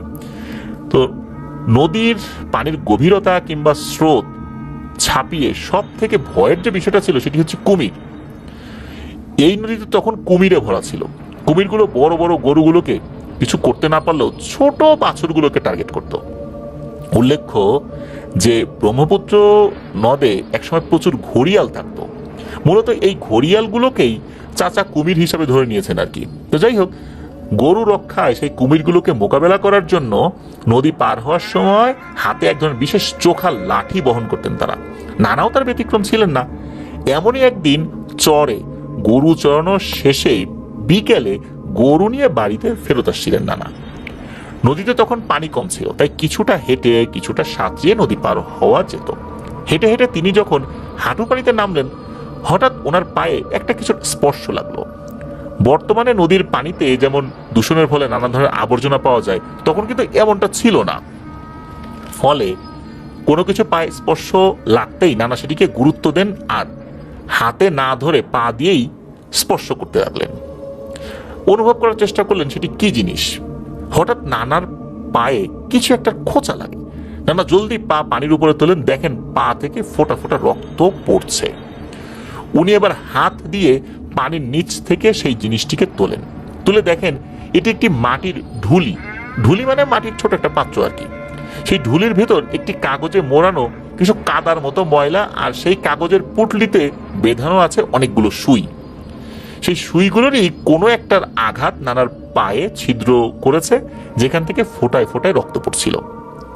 সেগুলোকে ধুয়ে পরিষ্কার করে মাটির ঢুলিটা লুঙ্গিতে গুজে নিলেন নানা। কিছুক্ষণ পাটা টিপে রক্ত বের করে ক্ষত জায়গাটি পরিষ্কার করলেন তিনি। তারপর নদী পার হলেন। ব্যাস, সেই থেকে সমস্যার শুরু। সন্ধ্যায় নানা বাড়ির পেছনে সুপারি গাছের বাগানটা যেটা রয়েছে, এই বাগানের এরিয়াটা পেরিয়ে জঙ্গলের মধ্যে থাকা একটা ওয়াশরুম আছে। তো ওখানে ওয়াশরুমটা এইভাবেই বাড়ি থেকে দূরে ছিল আর কি। উনি সেই ওয়াশরুমে গিয়েছেন। সেখান থেকে ফেরার পথে দুই সুপারি গাছের নিচে একটি অবয়বকে তিনি দেখতে পান। অবয়বটি সাধারণ মানুষের মতোই, তবে মনে হচ্ছে সেটির চেহারা বেশ বিকৃত। হঠাৎ করে দেখলে যে কারো বুকটা কেঁপে উঠবে, তবে ভয়ে যে সে কেউ মারা যাবে বিষয়টা এরকম না। তবে আতঙ্কের ব্যাপারটা হচ্ছে যে চেহারা তো বিকৃত আছেই, এটা চুলগুলো অনেক লম্বা, একদম পা পর্যন্ত ঝুলে আছে। আর অবয়বটি পুরুষ অবয়ব। তো পুরুষ অবয়বের এত লম্বা চুল, এটা তো দেখলে যে কেউ ভয় পাবে। অবয়বটি অনেক ভারী কণ্ঠে হাঁক দিয়ে নানাকে জিজ্ঞেস করে, এই বেটা, কেন ডাকছিস আমাকে? কি করতে হবে বল। এটা শুনে নানা তো ভয়ে আটকে ওঠেন। এক চিৎকার দিয়ে বাড়িতে চলে আসেন তিনি। পেছনে থাকা অবয়বটা কোথায় আছে, কি করছে, সেটা আর দেখার সাহস করেন নাই। বাড়িতে এসে সবাইকে জানান ঘটনাটি। সবাই নানার মুখে সব কথা শুনে বলে যে, আরে কোথায় কি দেখলে?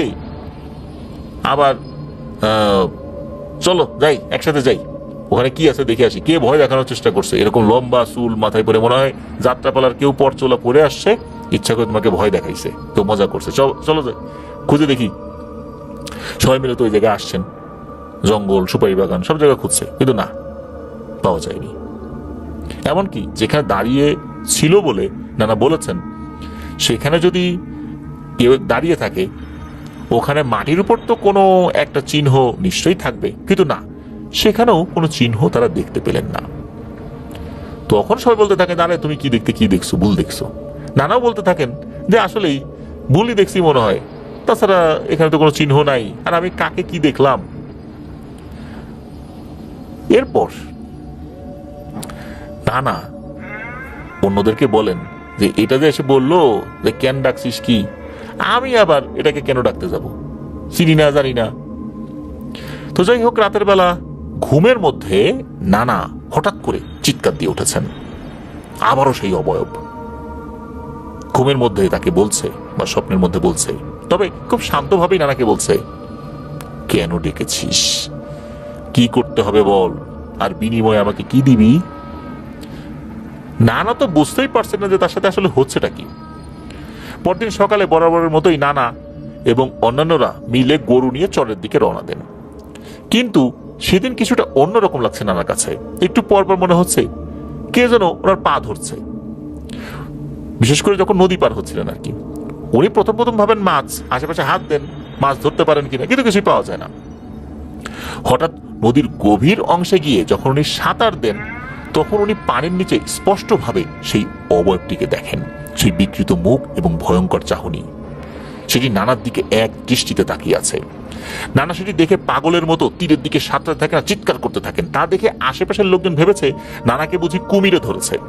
নদী পার হওয়ার সময় কুমির তাড়াতে এক ধরনের লাঠি সবসময় হাতে রাখতেন তারা, যার অগ্রভাগ তীক্ষ্ণ থাকতো, সুচালো থাকতো। আবার তারা কিছু পদ্ধতি ব্যবহার করতেন কুমিরের সাথে লড়াই করার জন্য। কুমিরের চোয়াল লম্বা এবং এর মাথার উপরের দিকে, বিশেষ করে চোয়াল যেখানে শেষ হয়ে গেছে এটার উপরের দিকে কিন্তু চোখ, দুটো চোখ। কুমির নদীর উপরে ভেসে থাকলে সেই চোখে ঘুষি মারলে কুমির ছেড়ে দেয়, আর পানির নিচে থাকলে কুমিরের পেটের অংশ থাকে নরম, সেখানে ওই লাঠি দিয়ে আঘাত করলে বা গুঁতো দিলে কুমির শিকার ছেড়ে দেয়। সবাই লাঠি নিয়ে আসে নানাকে কুমিরের হাত থেকে উদ্ধার করতে, কিন্তু এসে তারা কিছুই পায় না। নানা এরপর সবাইকে ঘটনাটি বলেন। আসার সময় নানার আর কোনোভাবেই সাহস হয় না সেই পানিতে নামার। তিনি নৌকায় করে নদী পার হন। সেই রাতে নানার প্রচন্ড জ্বর আসে। নানা এলোমেলো ভাবে কথা বলতে থাকেন আর বলতে থাকেন, আমি কেন তোমাকে ডাকবো, কি কাজে ডাকবো, আমি তো ডাকিনি কাউকে। পরদিন নানাকে একজন কবিরাজ দেখানো হয়। ঝাড়ফুঁকে উনি মোটামুটি সুস্থ হয়ে যান, কিন্তু প্রতিদিন রাত্রে ওনার ছনের ঘরের চালে মনে হয় কেউ খোঁড়াখুড়ি করার চেষ্টা করছে ভেতরে ঢোকার জন্য। আর তখন মাছ পচা বিকট গন্ধে পুরো ঘরটা ভরে যায়। যাই হোক, কোনোভাবে রাতটা কেটে যায়। এরপর থেকে নানা নদীর ওই পারে যাওয়া বন্ধ করে দেন।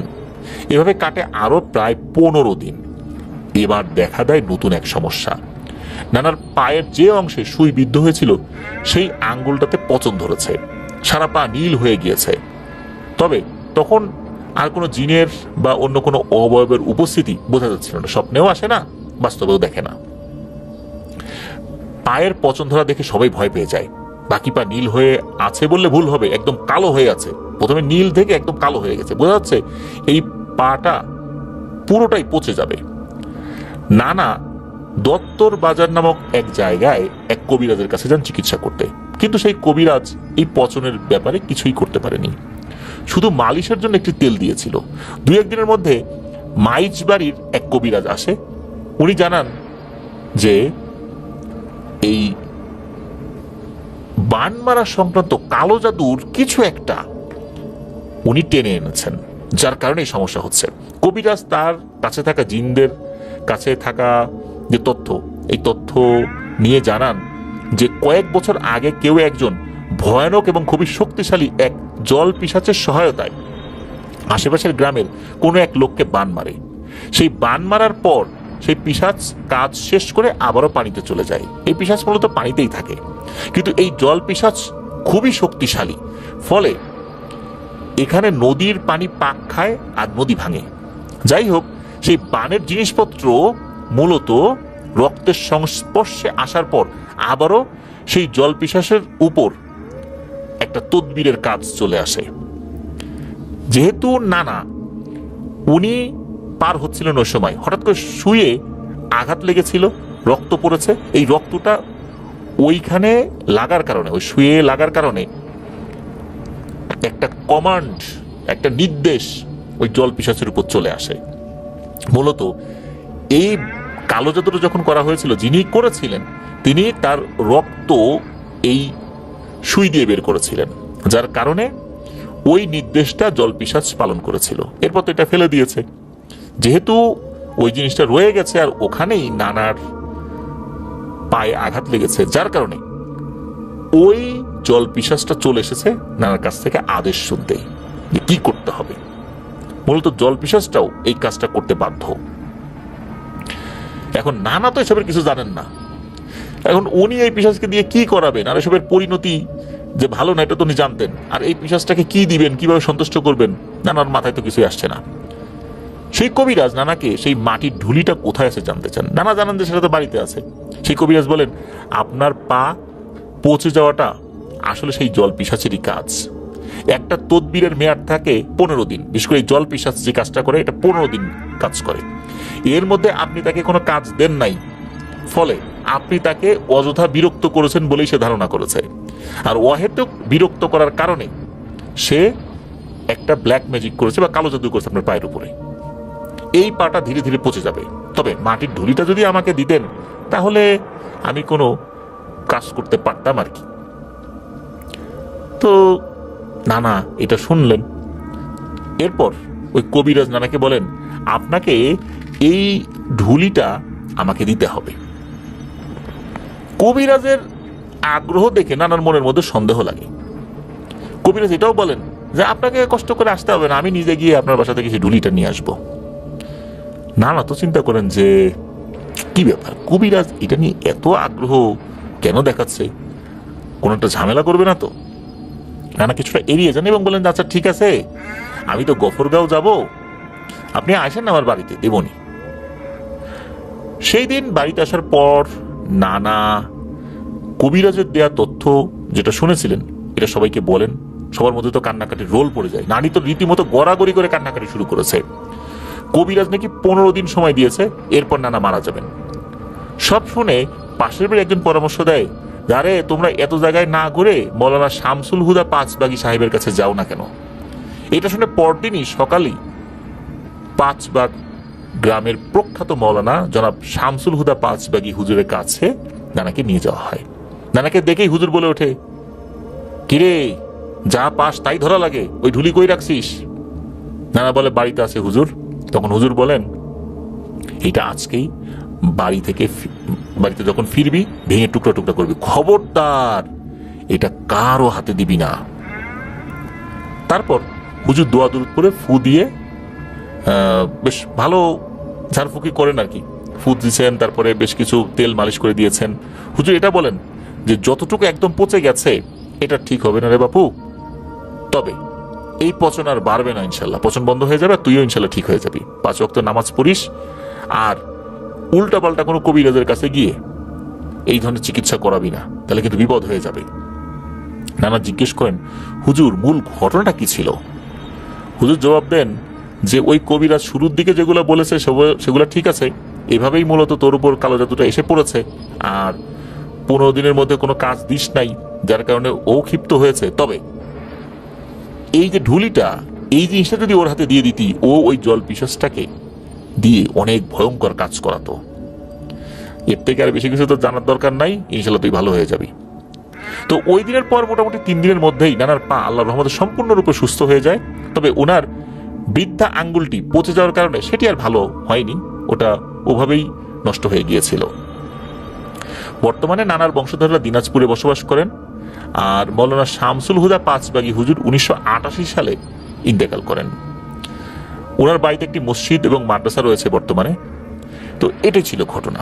প্রিয় লিসেনার্স, দেখুন কি ভয়ঙ্কর ভাবে নিজের অজান্তেই মানুষ কালো জাদুর শিকার হয়ে যেতে পারে। মূলত ওই জিনটা একটা কমান্ড ফলো করার চেষ্টা করেছে, এই কারণে মূলত কি নির্দেশ দেয় সেটা শোনার জন্য চলে এসেছে। যেহেতু নানা বুঝতে পারেন নাই, তখন ওই জিনটা মনে করেছে যে তাকে বিরক্ত করেছে, অহেতুক ডেকে নিয়ে এসেছে, এই জন্যই মূলত ব্ল্যাক ম্যাজিক করে পায়ে পচন ধরিয়ে দিয়েছে। যাক আল্লাহর রহমতে একটা আঙ্গুলের উপর দিয়ে গিয়েছে, তা না হলে তো পুরো পাটাই কাটা পড়তো, এমন হতে পারতো যে পুরো শরীরই পচন ধরে গিয়েছে। তখন তো এটা আরো ভয়ঙ্কর আকার ধারণ করতো, মারা যাওয়া ছাড়া আর কোনো উপায় ছিল না।